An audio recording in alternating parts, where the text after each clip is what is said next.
पूरा सिलेबस एक वीडियो में, वन शॉट रिवीजन वीडियो में लेकर आ गई हूँ आपके लिए। बहुत सारे स्टूडेंट्स की डिमांड और रिक्वेस्ट आ रही थी वन शॉट रिवीजन वीडियो की, बट मुझे डिले हो गया ये वीडियो बनाने में due to some health reasons. अब फाइनली जो है ये वीडियो मैं लेकर आ चुकी हूँ। ये वीडियो जो है इसमें आपको इंटायर सिलेबस आपका कवर हो जाएगा। इसके अलावा आपको जो है कोई भी तरीके की जो है आप कह सकते हैं वीडियो देखने की ज़रूरत नहीं पड़ेगी। और अगर आप चाहते हैं तो आप जाकर जो है यूट्यूब पे प्लेलिस्ट चेक कर सकते हैं इंटरनेशनल रिलेशंस की, वहाँ पर जो है आपको इंटायर प्लेलिस्ट जो है मिल जाएगी। ये देख सकते हैं आप इंटरनेशनल रिलेशंस की इंटायर प्लेलिस्ट मैंने यहाँ पर अपलोड कर दी है।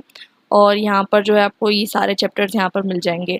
और आपका दिल्ली थ्रू द एजेस का जो पेपर, अगर आपका हिस्ट्री है तो आपका जो पेपर है उसके लिए भी मैंने वन शॉट रिवीजन वीडियो और साथ साथ जो है इंपॉर्टेंट क्वेश्चंस की वीडियो बना दिए हैं। आई होप ये वीडियो देखने से पहले आपने इंपॉर्टेंट क्वेश्चंस का वीडियो देख लिया होगा जो कि मैंने अपलोड कर दिया है। इंपॉर्टेंट क्वेश्चंस का वीडियो देखने से आपको ये आइडिया हो जाएगा कि किस तरीके के क्वेश्चंस आने वाले हैं एग्जामिनेशन में। यहाँ पर देखिए इंपॉर्टेंट क्वेश्चंस का वीडियो अपलोडेड है।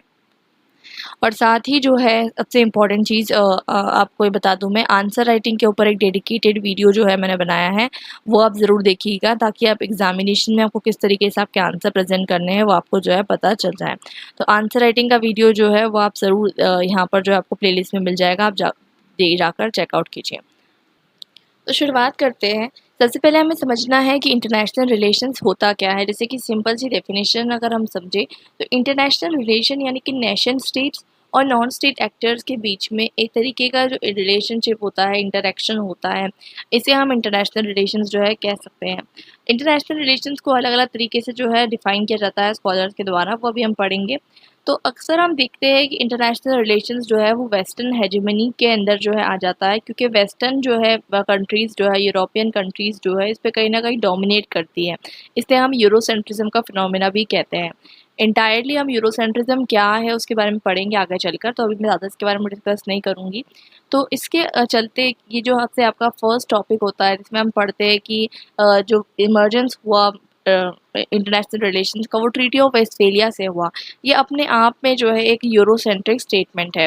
तो ट्रीटी ऑफ वेस्टफेलिया से इसका ओरिजिन माना जाता है, लेकिन ये एक यूरोसेंट्रिक ओरिजिन है। आप समझ पा रहे हैं मैं क्या कह रही हूँ कि ये जो है कहीं ना कहीं ऐसा बताया जाता है आपको कि इसका ओरिजिन यहाँ से हुआ है, लेकिन अगर हम देखें तो इससे पहले भी 2000-3000 साल पहले भी इस तरीके के जो पर्सपेक्टिव्स है, सॉवरेनिटी का जो कॉन्सेप्ट है, ये जो है दूसरी थर्ड वर्ल्ड कंट्रीज में एग्जिस्ट करता था। आगे जब पढ़ते जाएंगे तो आपको क्लियर हो जाएगा। और अक्सर जो है इंटरनेशनल रिलेशंस की एक आदत है कि उसने नॉन वेस्टर्न पर्सपेक्टिव्स को जो है इग्नोर कर दिया और उसने अपनी रिसर्च में जो है कभी भी नॉन वेस्टर्न पर्सपेक्टिव्स को जो है इंक्लूड नहीं किया।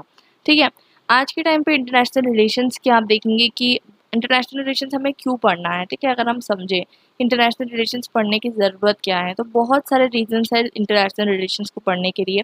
एक क्वेश्चन इस पे आता है कि स्कोप क्या है, या why do we study IR, या फिर आता है कि आपको इंटरनेशनल रिलेशंस के मेजर इश्यूज़ क्या हैं। उस सब में आप ये चीज़ कवर कर सकते हैं कि मेजर इशू जो है इंटरनेशनल सिक्योरिटी इशू। आज के टाइम पे सिक्योरिटी इज़ वेरी इंपॉर्टेंट, चाहे वो ह्यूमन सिक्योरिटी हो, नेशनल सिक्योरिटी हो या इंटरनेशनल सिक्योरिटी। जब आपको फॉरेन पॉलिसी फ्रेम करनी है नेशंस की, उसके लिए इंटरनेशनल रिलेशंस की स्टडी बहुत ज़्यादा इंपॉर्टेंट है। टॉकिंग अबाउट ग्लोबलाइजेशन, तो ग्लोबलाइजेशन के लिए आज के टाइम पे जो है आप देखेंगे कि 1990s ऑनवर्ड्स इंडिया ने भी अपनी इकोनॉमी ओपन करी, और ग्लोबलाइजेशन आज के टाइम पे जो वर्ल्ड है वो ग्लोबल वर्ल्ड है। सारी चीज़ें जो है एक्सचेंज होती है, exchange of goods services MNCs के द्वारा। तो इस टाइम पे इंटरनेशनल रिलेशंस मेंटेन करके रखना बहुत ज़्यादा इंपॉर्टेंट है। इंटरनेशनल टूरिज़्म आजकल बढ़ चुका है और इसी के चलते हम देखेंगे कि इंटरनेशनल रिलेशंस की बहुत ज़्यादा इंपॉर्टेंस बढ़ चुकी है। फिर कुछ ऐसी चीज़ें होती हैं जिसपे आपको साथ में मिलके काम करना होता है, जैसे इंटरनेशनल एनवायरनमेंट। तो इंटरनेशनल एनवायरनमेंट जो है आपको वो देखने को मिलता है, वो भी एक इस तरीके का इशू है जिसपे जो है साथ में आके जो है कंट्रीज़ को काम करना ज़रूरी है। अगर हम समझे हैंस जे मॉर्गेंतो की definition of basically international relations क्या है, तो बेसिकली अपनी बुक में बताते हैं politics among nation the struggle for power and peace में कि international relation struggle for power है अमॉन्ग नेशन। तो पावर के टर्म्स में डिफाइन करते हैं कि international relation is struggle for power among nations. अगर हम चार्ल्स क्रिल्चर की डेफिनेशन देखें तो वो कहते हैं कि IR as a relation among state, इस तरीके से वो डेफिनेशन देते हैं इंटरनेशनल रिलेशंस की।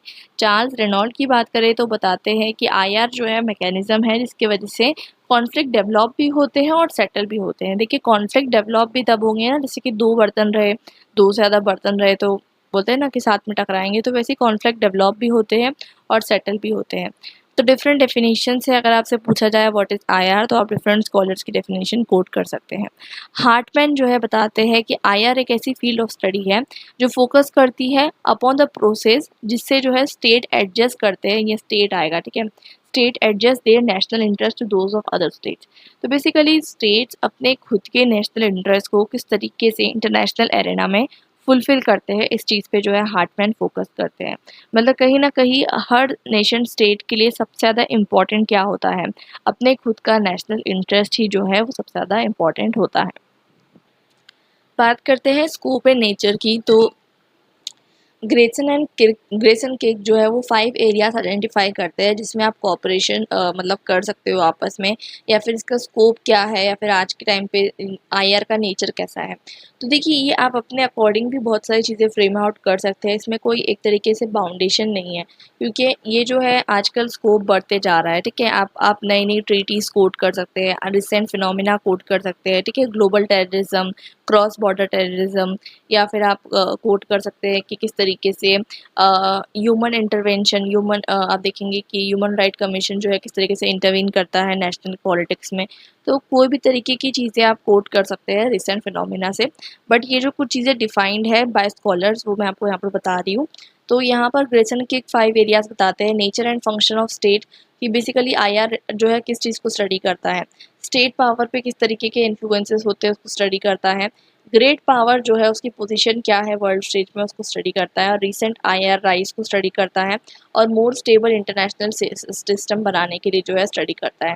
देखिए जितना ज़्यादा एक स्टेबल इंटरनेशनल सिस्टम रहेगा कहीं ना कहीं उतना ज़्यादा जो है human quality, life of human quality उतनी अच्छी रहेगी। अगर वॉर्स होते रहेंगे, वर्ल्ड वार्स होते रहेंगे, तो फिर हम किस तरीके से जो है सस्टेन कर पाएंगे। तो इसलिए नेचर और स्कोप की बात की जाए तो इंटरनेशनल रिलेशंस हमेशा चाहता है एक पीसफुल वर्ल्ड ऑर्डर बनाना। अब वो अलग बात है कि रियलिस्ट की अप्रोच अलग है, लिबरल्स की अप्रोच अलग है पीसफुल वर्ल्ड बनाने के लिए, और फेमिनिस्ट की अप्रोच अलग है, मार्क्सिस्ट की अप्रोच अलग है। लेकिन सबकी अप्रोच क्या है रहेगी कि हमेशा हमें क्या करना है, एक स्टेबल इंटरनेशनल ऑर्डर बनाना है। बात करते हैं, आगे चलते हैं, हम बात करते हैं पेरिस कॉन्फ्रेंस जो होती है जिसमें इंटरनेशनल पॉलिटिकल साइंस एसोसिएशन मिलती है 1948 में पेरिस कॉन्फ्रेंस में। वो बताते हैं, वहाँ पर स्कॉलर डिसाइड करते हैं कि आईआर के अंदर बहुत सारी चीज़ें जो है इंक्लूडेड रहेगी, जैसे कि international administration, international law, international politics and international organisation. वैसे ही जो है कार्ल ड्यूज बताते हैं कि आज के टाइम पे हमें बहुत सारी चीज़ों को देखना है, जैसे कि global challenge, power, global relation, global interdependence, state, poverty, ठीक है, आइडेंटिटी, ये सब चीज़ें क्या है, इंपॉर्टेंट फैक्टर्स हैं इंटरनेशनल रिलेशंस के। नेशनल पावर की बात की जाए तो नेशनल पावर विंसेंट बार्कर बताते हैं कि क्या क्या इंपॉर्टेंट एरियाज है ऑफ इंटरनेशनल रिलेशंस। तो बताते हैं कि कंपोनेंट्स ऑफ नेशनल पावर एक इम्पॉर्टेंट एरिया है, ठीक है, और resources to advance national income एक इम्पॉर्टेंट एरिया है, nature and strength to global politics एक इम्पॉर्टेंट एरिया है, politics and social economic structure of international life एक इम्पॉर्टेंट एरिया है, limits and control of national power, foreign policies of major power. मतलब इसमें basically ये बताने की कोशिश की जा रही है कि इंपॉर्टेंट एरियाज़ क्या है जो आपको स्टडी करने हैं इंटरनेशनल रिलेशंस में, और हम क्यों स्टडी करते हैं, ठीक है। जैसे कि फॉर एग्जांपल अगर आप मेजर पावर्स की फॉरेन पॉलिसीज़ को स्टडी करेंगे तो क्यों स्टडी करेंगे, ताकि आप अपनी फॉरेन पॉलिसी उसके अकॉर्डिंग फ्रेम आउट कर सकें। जैसे कि मैंने आपको बताया आज के टाइम पे नई प्रॉब्लम्स इमर्ज होकर आ रही है इंटरनेशनल रिलेशंस में, जैसे कि ह्यूमन राइट्स प्रॉब्लम आपको देखने को मिलती है, जेंडर इश्यूज देखने को मिलते हैं, ग्लोबल टेररिज्म, इन्वायरमेंटल इश्यूज, ये सब नए प्रॉब्लम्स जो है आपको देखने को मिलते हैं in terms of international relations. इसके अलावा भी आप बहुत सारे लिख सकते हैं, मैं आपको अगेन कह रही हूँ, ठीक है, कोई लिमिटेशन नहीं है, आपको जो भी चीज़ें न्यूज़ में मिलती है आप इंक्लूड कर सकते हैं। बेलीज एंड स्मिथ जो है इंटरनेशनल रिलेशंस के कुछ एरियाज़ को मतलब बताते हैं कि इंपॉर्टेंट है। वो बताते हैं नेशन स्टेट जो है वो एक मेजर एक्टर है। कभी भी इंटरनेशनल रिलेशंस में मेजर एक्टर कौन रहेगा? नेशन स्टेट रहेंगे। ये जो है बेलीज एंड स्मिथ बताते हैं। Existence of non state actors तो रहेंगे, लेकिन मेजर एक्टर्स कौन रहेंगे? नेशन स्टेट रहेंगे। नॉन स्टेट एक्टर्स कौन है? वर्ल्ड बैंक, WTO, ठीक है, IMF, ठीक है, ट्रांसनेशनल कॉरपोरेशंस, MNCs। पावर जो है एक बहुत ही इंपॉर्टेंट कॉन्सेप्ट रहेगा in terms of international relations. बिना पावर के जो है कोई भी मतलब थ्योरी जो है अपने आप को स्टैब्लिश नहीं कर पाएगी। मतलब ये है कि अगर लिबरलिज्म भी आता है तो वो पावर को डिफाइन करेगा, अगर वो रियलिज्म भी आता है तो पावर को डिफाइन करेगा। सिक्योरिटी की बात की जाए तो सबसे इंपॉर्टेंट कंसर्न ये रहेगा कि सिक्योरिटी मेंटेन करनी है। सिक्योरिटी क्या होती है? Absence of threat. Foreign policies of major power एक बहुत ही इंपॉर्टेंट जो है फैक्टर रहेगा। साथ साथ इंटरनेशनल पॉलिटिकल इकोनॉमी एक बहुत इंपॉर्टेंट फैक्टर रहेगा। फिर बात करते हैं ग्लोबलाइजेशन की, इंटरनेशनल इन्वायरमेंट की। तो ये सब ऐसे एरियाज है जिसमें आप कॉपरेशन जो है कर सकते हो। इंटरनेशनल टेररिज्म, बहुत सारी चीज़ों पे बेस्ड जो है इंटरनेशनल टेररिज्म हमें देखने को मिलता है, तो उसके रिगार्डिंग जो है बात की जाएगी। इंटरनेशनल हेल्थ एंड मेडिसिन, जैसे कि रिसेंट टाइम्स में आप देखेंगे कि कोविड-19, फिर आप देखेंगे उसके पहले इबोला, N1H1। तो वैक्सीन्स वगैरह बनाने के लिए या फिर मेडिसिन या हेल्थ के उसमें कॉपरेशन करने के लिए कहीं ना कहीं जो है स्टेट जो है वो साथ में आ सकते हैं। तो ये एक एरिया ऑफ कॉपरेशन है और इसमें जो है स्कोप है मतलब इंटरनेशनल रिलेशंस का, ये जो है यहाँ पर बताया जा रहा है। इंटरनेशनल रिलेशंस के कुछ गोल्स भी होते हैं अचीव करने के लिए, जैसे कि सबसे इम्पोर्टेंट गोल ये होता है कि कॉन्फ्लिक्ट मतलब झगड़ा अगर हो रहा है उसका कॉज क्या है, और उसको आइडेंटिफाई करके फिर उसको जो है ठीक करना ताकि शांति बने रहे। तो ये सबसे इम्पोर्टेंट गोल है इंटरनेशनल रिलेशंस का। दूसरी चीज़ ये है कि आपको ये देखना है कि पावर पावर किस तरीके से इंटरनेशनल रिलेशंस में स्टेबल है। जैसे कि हम अभी आगे पढ़ेंगे आपको पता चलेगा कि एक जो वर्ल्ड ऑर्डर है वो वर्ल्ड ऑर्डर किस तरीके से ट्रांजिशन हो रहा है। पहले कोल्ड वार पीरियड में बाइपोलर वर्ल्ड ऑर्डर था, उसके बाद यूनिपोलर वर्ल्ड ऑर्डर था, और अब धीरे धीरे मल्टीपोलर वर्ल्ड की तरफ हम बढ़ रहे हैं। तो ये एक तरीके से पावर को स्टडी करना एक बहुत इंपॉर्टेंट गोल है इंटरनेशनल रिलेशंस का। और नेचर ऑफ स्टेट किस तरीके से चेंज हो रहा है नॉन स्टेट एक्टर्स के प्रेजेंस में, वो भी हमें पढ़ना है। कोऑपरेशन बनाए रखना एक बहुत इंपॉर्टेंट जो है इशू रहा है हमेशा से इंटरनेशनल रिलेशंस के अंदर। इंटरनेशनल और रीजनल ऑर्गेनाइजेशन का क्या रोल है ये भी आपको स्टडी करना बहुत ज़्यादा इंपॉर्टेंट है। आज के टाइम पे आप देखेंगे कि जो एनार्की का कॉन्सेप्ट था इंटरनेशनल लेवल पे, अब देखिए एनार्की, और मैं आपको बता देती हूँ लेकिन मैं ज़्यादा बेसिक कॉन्सेप्ट्स में नहीं जाऊँगी क्योंकि बेसिक कॉन्सेप्ट्स मैंने ऑलरेडी वीडियोस में कवर किए हैं। एनार्की आपको पता है एब्सेंस ऑफ रूल को कहते हैं। तो इंटरनेशनल लेवल पे एनार्की जो है डिक्लाइन होते जा रही है। अब इसके बहुत सारे रीजंस हैं, जैसे कि नई नई ऑर्गेनाइजेशंस जो है इमर्ज होकर आ रही है, जैसे NATO, EU। अब यूनाइटेड नेशंस ही आप देख लीजिए, तो वो कुछ फ्रेमवर्क उन्होंने दिया है कि आपको उसके अंदर काम करना है, ठीक है। तो इसलिए एनार्की अब नहीं रही है, ऐसा नहीं कह सकते आपकी कंप्लीट एनार्की है इंटरनेशनल लेवल पे। अगर हम बात करें तो आज के टाइम पे जैसे कि नई नई इंस्टीट्यूशंस जो इमर्ज होकर आए हैं, ये इंटरनेशनल लॉ और इंटरनेशनल रिलेशंस को आप देखेंगे स्ट्रेंथन करने की जो है बात करते हैं। लेकिन इसी के साथ साथ आप देखेंगे कि ये सॉवरेनिटी के लिए एक मेजर चैलेंज है। अभी जब हम आगे चलेंगे और पढ़ेंगे सॉवरेनिटी के बारे में और डिटेल में, जब एक अलग से टॉपिक है हमारा सॉवरेनिटी, तो उसमें आपको जो है मैं बताऊंगी कि सॉवरेनिटी के लिए क्या क्या चैलेंजेस जो है इमर्ज होकर आ रहे हैं। बात करते हैं केनेथ वॉल्ट्ज की। तो केनेथ वॉल्ट्ज बहुत इंपॉर्टेंट स्कॉलर हैं। आगे चल के हम इनके बारे में बात करेंगे और ज़्यादा, जब हम रियलिज़म के अंदर डिस्कस करेंगे इनके आइडियाज़ को, न्यू रियलिज़म के अंदर बेसिकली। तो ये जो है 3 लेवल ऑफ एनालिसिस देते हैं अपनी बुक में, man, the state and war. तो 3 लेवल ऑफ एनालिसिस है क्या? बेसिकली 3 लेवल ऑफ एनालिसिस ये बताता है कि कोई भी झगड़ा, कोई भी वॉर होता है तो उसके पीछे 3 जो है रीजंस हो सकते हैं। 3 रीजंस, या फिर आप कह सकते हैं 3 तरीके से उसको देखने के अप्रोचेस हो सकते हैं, ठीक है। तो एक होता है इंडिविजुअल अप्रोच। इंडिविजुअल मतलब इंडिविजुअल लेवल ऑफ एनालिसिस, जैसे कि कोई एक स्पेसिफिक लीडर रहा, उसकी पर्सनैलिटी की वजह से झगड़े हो रहे हैं, ठीक है। जैसे कि हिटलर था सेकेंड वर्ल्ड वार के टाइम पे, तो इनकी जो पॉलिसी थी उससे जो है सेकेंड वर्ल्ड वार हुआ। तो ये इंडिविजुअल लेवल ऑफ एनालिसिस है। स्टेट लेवल ऑफ एनालिसिस मतलब समझिए हर स्टेट जो है अपने आप में एक रिलीजन को, एक कल्चर को कैरी करता है। अब दूसरा एक रिलीजन है, उसको वो पसंद, दूसरा एक रिलीजन है, दूसरा एक स्टेट है, उसको वो पसंद नहीं आ रहा है, तो इसलिए वो क्या करेगा, कहीं ना कहीं उसको डिस्टर्ब करने की कोशिश करेगा। और यही हमें देखने को मिलता है जब इराक का इन्वेशन होता है बाय यूनाइटेड स्टेट्स, ठीक है। तो इस तरीके की चीज़ें हमें देखने को मिलती है कि कहीं न कहीं एक स्टेट दूसरे स्टेट से जो लड़ता है वो सिर्फ़ और सिर्फ़ इकोनॉमिक रीज़न्स की वज़ह से नहीं लड़ता, कल्चरल रीज़न्स भी हमें देखने को वहाँ पर मिलते हैं। थर्ड रीज़न जो है वो है सिस्टम। तो सिस्टम लेवल एनालिसिस मतलब पूरा वर्ल्ड सिस्टम आपको एक साथ देखना है। वर्ल्ड सिस्टम कैसा होता है मैं आपको बता दूँ। तो जैसे कि समझिए कि हमारा जो वर्ल्ड है, ठीक है? वो हमारा जो वर्ल्ड है, जब हमारा वर्ल्ड यूनिपोलर वर्ल्ड था, मतलब जब हमारा वर्ल्ड बाइपोलर वर्ल्ड था, ठीक है? 2 मेजर पावर्स थी वर्ल्ड में, ठीक है?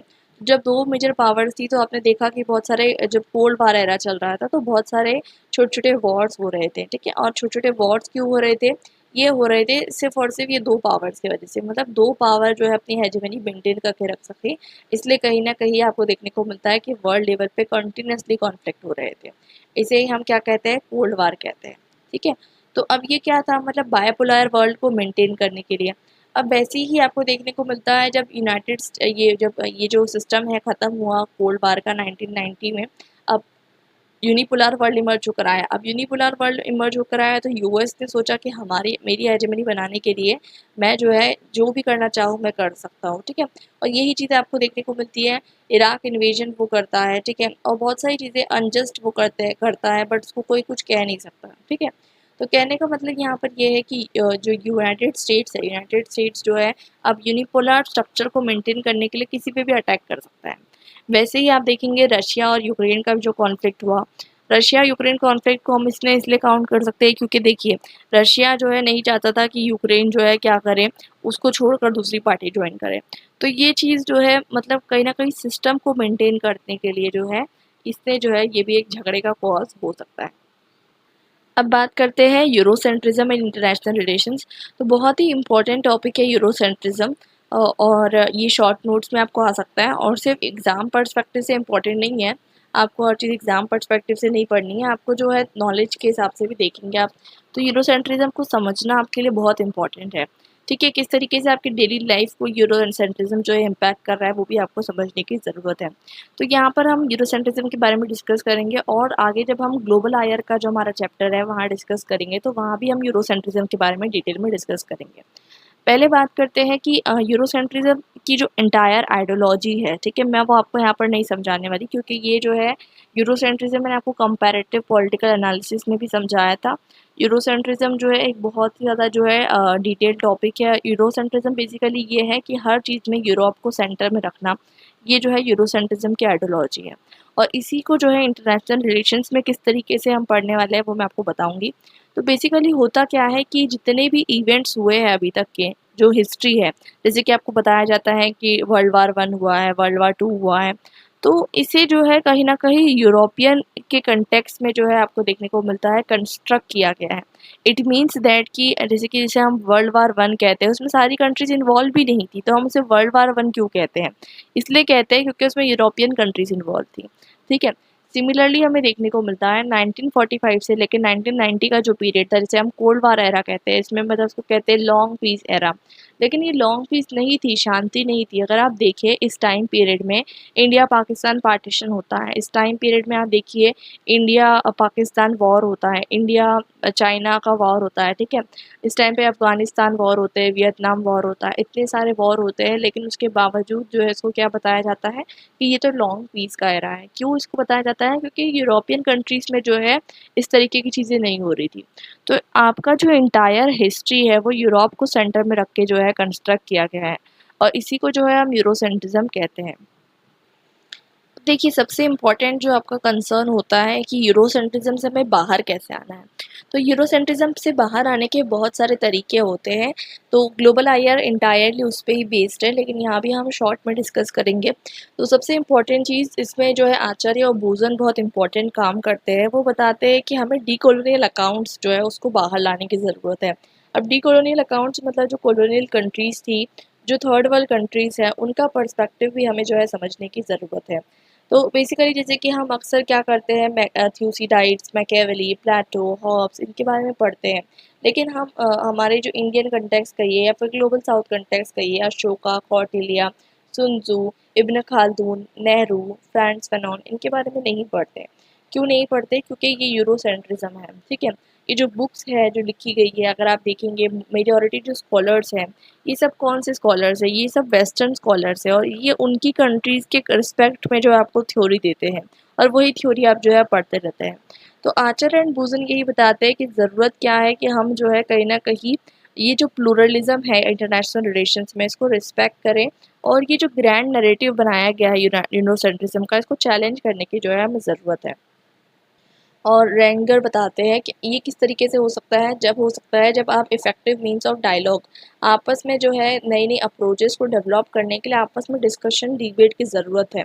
और थर्ड वर्ल्ड कंट्रीज़ जो है कहीं ना कहीं इस चीज़ में पीछे रह जाती है, क्योंकि आपको देखने को मिलता है कि यूरोपियन कंट्रीज़ अब बहुत ज़्यादा डेवलप्ड थी ऑलरेडी, बहुत ज़्यादा जो है आपको देखने को मिलता है, और उनका एक हेड स्टार्ट उनको मिला था जो थर्ड वर्ल्ड कंट्रीज़ को नहीं मिल पाया। इस वजह से ये जो है थ्योरी डेवलपिंग में भी जो है पीछे रह गई।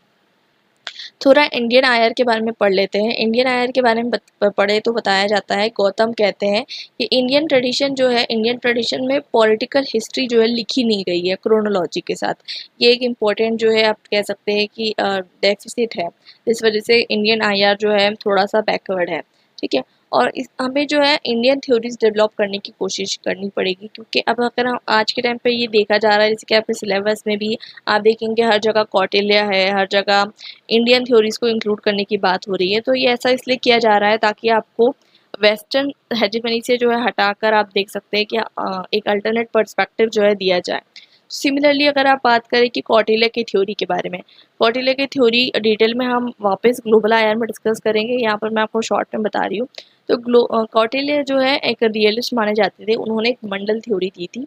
मंडल थ्योरी एक वेरी इंपॉर्टेंट थ्योरी है, जिसमें वो बताते हैं सर्कल ऑफ स्टेट्स के थ्रू बताते हैं कि किस तरीके से जो दुश्मन का दुश्मन होता है वो दोस्त होता है, वो बताते हैं। इट मीन्स दैट वो बताते हैं कि जो बीच में है, सेंटर में है, वो मतलब एक किंग है, और उसके बाहर आसपास जितने भी एक सर्कल ऑफ स्टेट है, एक तो सबसे बाहर जो नेबर रहेगा वो दुश्मन रहेगा, सबसे पहले वो बताते हैं। फिर दुश्मन के बाहर जो रहेगा वो क्या रहेगा, दोस्त रहेगा। फिर उसके बाहर जो रहेगा वो दुश्मन रहेगा। ठीक है, मतलब वो इस तरीके से जो है डिफाइन करते हैं। तो बीच में जो है एक तो विजिक्सु मतलब एक राइटियस किंग रहेगा, फिर उसके बाद उसके फ्रेंड्स रहेंगे, अरी रहेंगे। ठीक है, तो ये इस तरीके से डिफाइन करते हैं, और ये एक बहुत ही डिटेल्ड थ्योरी है, वो आपके सिलेबस का डिटेल पार्ट नहीं है, तो हम उतना डिटेल में वहाँ नहीं जाएंगे। ठीक है, और यहाँ तक कि वो बताते हैं कि एक अलग अलग टर्म्स वो देते हैं डिफाइन करने के लिए, जैसे कि वो बताते हैं कुछ किंग्स जो रहेंगे वो न्यूट्रल रहेंगे, वो किसी भी तरफ जो है फेवर हो सकते हैं, न्यूट्रल किंग्स के बारे में बताते हैं। और उनकी जो अप्रोच थी वो रियलिस्ट अप्रोच मानी जाती है, क्योंकि आप देखेंगे कि उनके अप्रोच में जो है वो कहते हैं कि हमें वॉर करना है, वायलेंस करना है, ताकि हम पावर गेन कर सकें। एक एक्सपांशनिस्ट स्ट्रेटेजी होती है ना, कि आपको अपना एम्पायर बढ़ाते रहना है, तो वो उनकी स्ट्रेटेजी थी। अगर हम सिर्फ कौटिल्य के अर्थशास्त्र पढ़ने लग जाएंगे तो हमें ऐसा नहीं होगा कि बहुत अच्छी से थ्योरी बन के निकल जाएगी। ठीक है, हमें उसके लिए बहुत ज़्यादा कहीं ना कहीं क्रिटिकल अंडरस्टैंडिंग देखना पड़ेगा, डिबेट करना पड़ेगा, उसमें से फैक्ट्स निकालने पड़ेंगे। ठीक है, क्योंकि सिर्फ पढ़ लेने से जो है आपको नहीं समझ में आएगा, जब तक वो थ्योरी को जो है आप इंटरनेशनल रिलेशंस में एप्लीकेबल कैसे करेंगे ये आपको नहीं समझ में आएगा, जब तक आप कोई थ्योरी डेवलप नहीं कर सकते। वैसे ही जो है दत्ता राय बताते हैं मेकिंग ऑफ इंडियन डिप्लोमेसी में, उन्होंने जो है बहुत काम किया है इस रिगार्ड में, इंडियन थ्योरीज डेवलप करने में। सिमिलरली गौतम गुप्ता और मिश्रा ने जो है इंडिजिनियस हिस्टोरिकल नॉलेज पे अपनी बुक में लिखा है, उसमें उन्होंने बहुत कुछ बताया। और निवेदिता चड्ढा बेहरा और आचार्य भूषण ने भी जो बताया है कि क्यों कोई western international non western international theory क्यों नहीं एग्जिस्ट करती। तो ये जो डिटेल्ड है कि क्यों कोई वेस्टर्न नॉन वेस्टर्न आईआरटी जो है एग्जिस्ट नहीं करती, अभी हम इसको ग्लोबल आईआर में डिस्कस करेंगे। तो हमारा जो पहला चैप्टर था उसमें हमारा सिर्फ कंसर्न ये था कि हम कुछ इंडियन अकाउंट्स के बारे में समझे, और ये समझे कि ये जो आप इंटरनेशनल रिलेशंस पढ़ने वाले हैं, लिबरलिज्म, मार्क्सिज्म, रियलिज्म, ठीक है, तो ये सब जो है इंडियन कंटेक्स्ट में नहीं है, ये सब वेस्टर्न हेजेमनी में है, और ये सब यूरोसेंट्रिक है। वैसे ही जो है नवनीता चड्ढा बेहरा बताती है अपने आर्टिकल में कि globalisation and deglobalisation of knowledge production, मतलब वो कहती है कि सबसे ज़्यादा इम्पॉर्टेंट चीज़ क्या है, अगर आपको आईआर जो है उसको डीकोलोनाइज करना है, ठीक है, तो आपको रीजनल लेवल पे काम करना होगा, आपको प्रोविंशियल लेवल पे काम करना होगा। तो मतलब वो कहती है कि इंडियन आईआर को क्या ज़रूरत है, इंडियन आईआर को ज़रूरत है कि कहीं ना कहीं जो एक आप कह सकते हैं नॉलेज प्रोडक्शन पे एक तरीके का डोमिनेंस है वेस्ट का, उसको चैलेंज करने की ज़रूरत है। अब बात करते हैं कुछ और पर्सपेक्टिव्स की, जो कि इंडियन पर्सपेक्टिव्स जो है उभर कर आ सकते हैं। जैसे नीति एवं न्याय का जो कॉन्सेप्ट है, आपने सेमेस्टर 1 में पढ़ा होगा, आई होपफुली मैंने आपको तब पढ़ाया था। जस्ट स्टेट का जो कॉन्सेप्ट हमारे इंडिया के अंदर आता है, तो वो जो है जैसे कि अभी के टाइम पे रॉल्स थ्योरी ऑफ जस्टिस आती है, लेकिन 1971 में, लेकिन ये आइडिया बहुत पहले जो है एग्जिस्ट करता है सोसाइटी में, लेकिन इसको इग्नोर कर दिया गया है। वैसे ही कौटिल्य का जो धर्म चक्र वाला आइडिया है, इसे भी जो है इग्नोर कर दिया गया है। साथ साथ बहुत सारी ऐसी वैल्यूज़ हैं जो कि ऑलरेडी एग्जिस्ट करती थी, जैसे security, peace, justice, universal brotherhood, tolerance, non interference. लेकिन ये सब आइडियोलॉजीज़ और ये सब आइडियाज़ को भी जो है इग्नोर कर दिया गया है, इसके बारे में बात नहीं की जा रही है। तो कहीं ना कहीं ये एक तरीके का कंसर्न है, क्योंकि जितनी भी ग्लोबल साउथ कंट्रीज है, सिर्फ इंडिया की बात नहीं कर रहे हैं हम। अभी जब ग्लोबल आईआर पढ़ेंगे तब पता चलेगा कि साउथ अफ्रीकन पर्सपेक्टिव, चाइना का पर्सपेक्टिव, उनको भी इग्नोर कर दिया गया। उनके पास भी बहुत अच्छी अच्छी आइडियोलॉजीज़ है और बहुत अच्छी अच्छी उनके पास कहते हैं बेसिस है, लेकिन उसको इग्नोर कर दिया गया है। तो वही चीज़ हम पढ़ने वाले हैं। यहाँ पर बताया जा रहा है कि कौटिल्य का जो आइडिया था वो था चक्रवर्ती राजा का आइडिया था, मतलब यूनिवर्सल राइटियसनेस पे बेस्ड एक राजा रहेगा जो कि जस्ट काम करेगा, मतलब इनजस्टिस नहीं करेगा वो, कहीं ना कहीं ये चीज़ जो है इंश्योर करनी है। और वॉर को जो है मतलब बिल्कुल लास्ट में रखेंगे कि अगर कुछ भी काम नहीं हो रहा है तो फिर वॉर आपको अडॉप्ट करना है। तो ये जो है आपको देखने को मिलता है कि कौटिल्य की आइडियोलॉजी थी। अगर हम बात करें कि हमें जो इंटरनेशनल रिलेशंस है, इसका ओरिजिन अगर हम ट्रेस करें कि कैसे इसका ओरिजिन होता है, तो सबसे पहले आपको इसका देखने को मिलता है वो है थियोसिडाइड्स के वर्क में, जो कि 460 बीसी में एग्जिस्ट करते थे। सोच सकते हैं आप कितना पुराना वर्क है। उन्होंने जो है वर्क लिखा था द हिस्ट्री ऑफ पेलोपोनेशियन वार। तो उन्होंने इसमें बताया था कि एथेंस एंड स्पार्टा जो है बेसिकली ग्रीक सिटीज़, तो बताते हैं कि किस तरीके से जो है आपस में जो है कॉन्फ्लिक्ट जनरेट होता है। ठीक है, एक पावरफुल होता है और एक वीक होता है, दोनों के बीच में आपको देखने को मिलता है कॉन्फ्लिक्ट जनरेट होता है। इस बारे में वो बताते हैं। तो ये सबसे ज़्यादा अर्लीस्ट वर्क कंसिडर किया जाता है। Secondly Barry Buzan and Richard Little 3005 बताते हैं कि Barry Buzan and Richard Little बताते हैं कि 3500 बीसी के अंदर आईआर जो है एग्जिस्ट करता था। अब वो सुमेरियन स्टेट का एग्जांपल देते हैं। अब सुमेरियन स्टेट से आपको कुछ याद आ रहा होगा अगर आपने हिस्ट्री अच्छे से पढ़ी है। जो इंडियन सिविलाइजेशन थी, इंडियन आप देख सकते हैं इंडस सिविलाइजेशन। तो इंडस सिविलाइजेशन के कंटेम्प्रेरी जो सिविलाइजेशन था वो था सुमेरियन स्टेट। ठीक है, तो वो रिचार्ड लिटिल बताते हैं कि उस टाइम से जो है इंटरनेशनल रिलेशन एग्जिस्ट करता है। और जो वर्क है कौटिल्य का अर्थशास्त्र का, डेफिनेटली उसमें बहुत सारी चीज़ें हमें ऐसी देखने को मिलती है जो इंटरनेशनल रिलेशंस के बारे में है। तो वो भी जो है हम कह सकते हैं कि बेसिस है इंटरनेशनल रिलेशंस का। अब ये बात हो गई ट्रेडिशनल ओरिजिन की। अब मॉडर्न ओरिजिन की बात करें तो डायरेक्ट जो है इसको या तो ट्रीटी ऑफ वेस्टफेलिया से ट्रेस किया जाता है, या फिर इसे हम ट्रेस करते हैं कि जब वर्ल्ड वार 1 हो चुका था। तो वर्ल्ड वार 1 होने के बाद आपको पता है लीग ऑफ नेशंस का स्टैब्लिशमेंट होता है, वहाँ से इसको ट्रेस किया जाता है। और साथ साथ जो है यूनिवर्सिटी ऑफ वेल्स के अंदर एक सेपरेट चेयर इंटरनेशनल पॉलिटिक्स की जो है एस्टेब्लिश की जाती है, यहाँ से इसका ओरिजिन ट्रेस होता है। मतलब एज अ थियोरिटिकल डिसिप्लिन।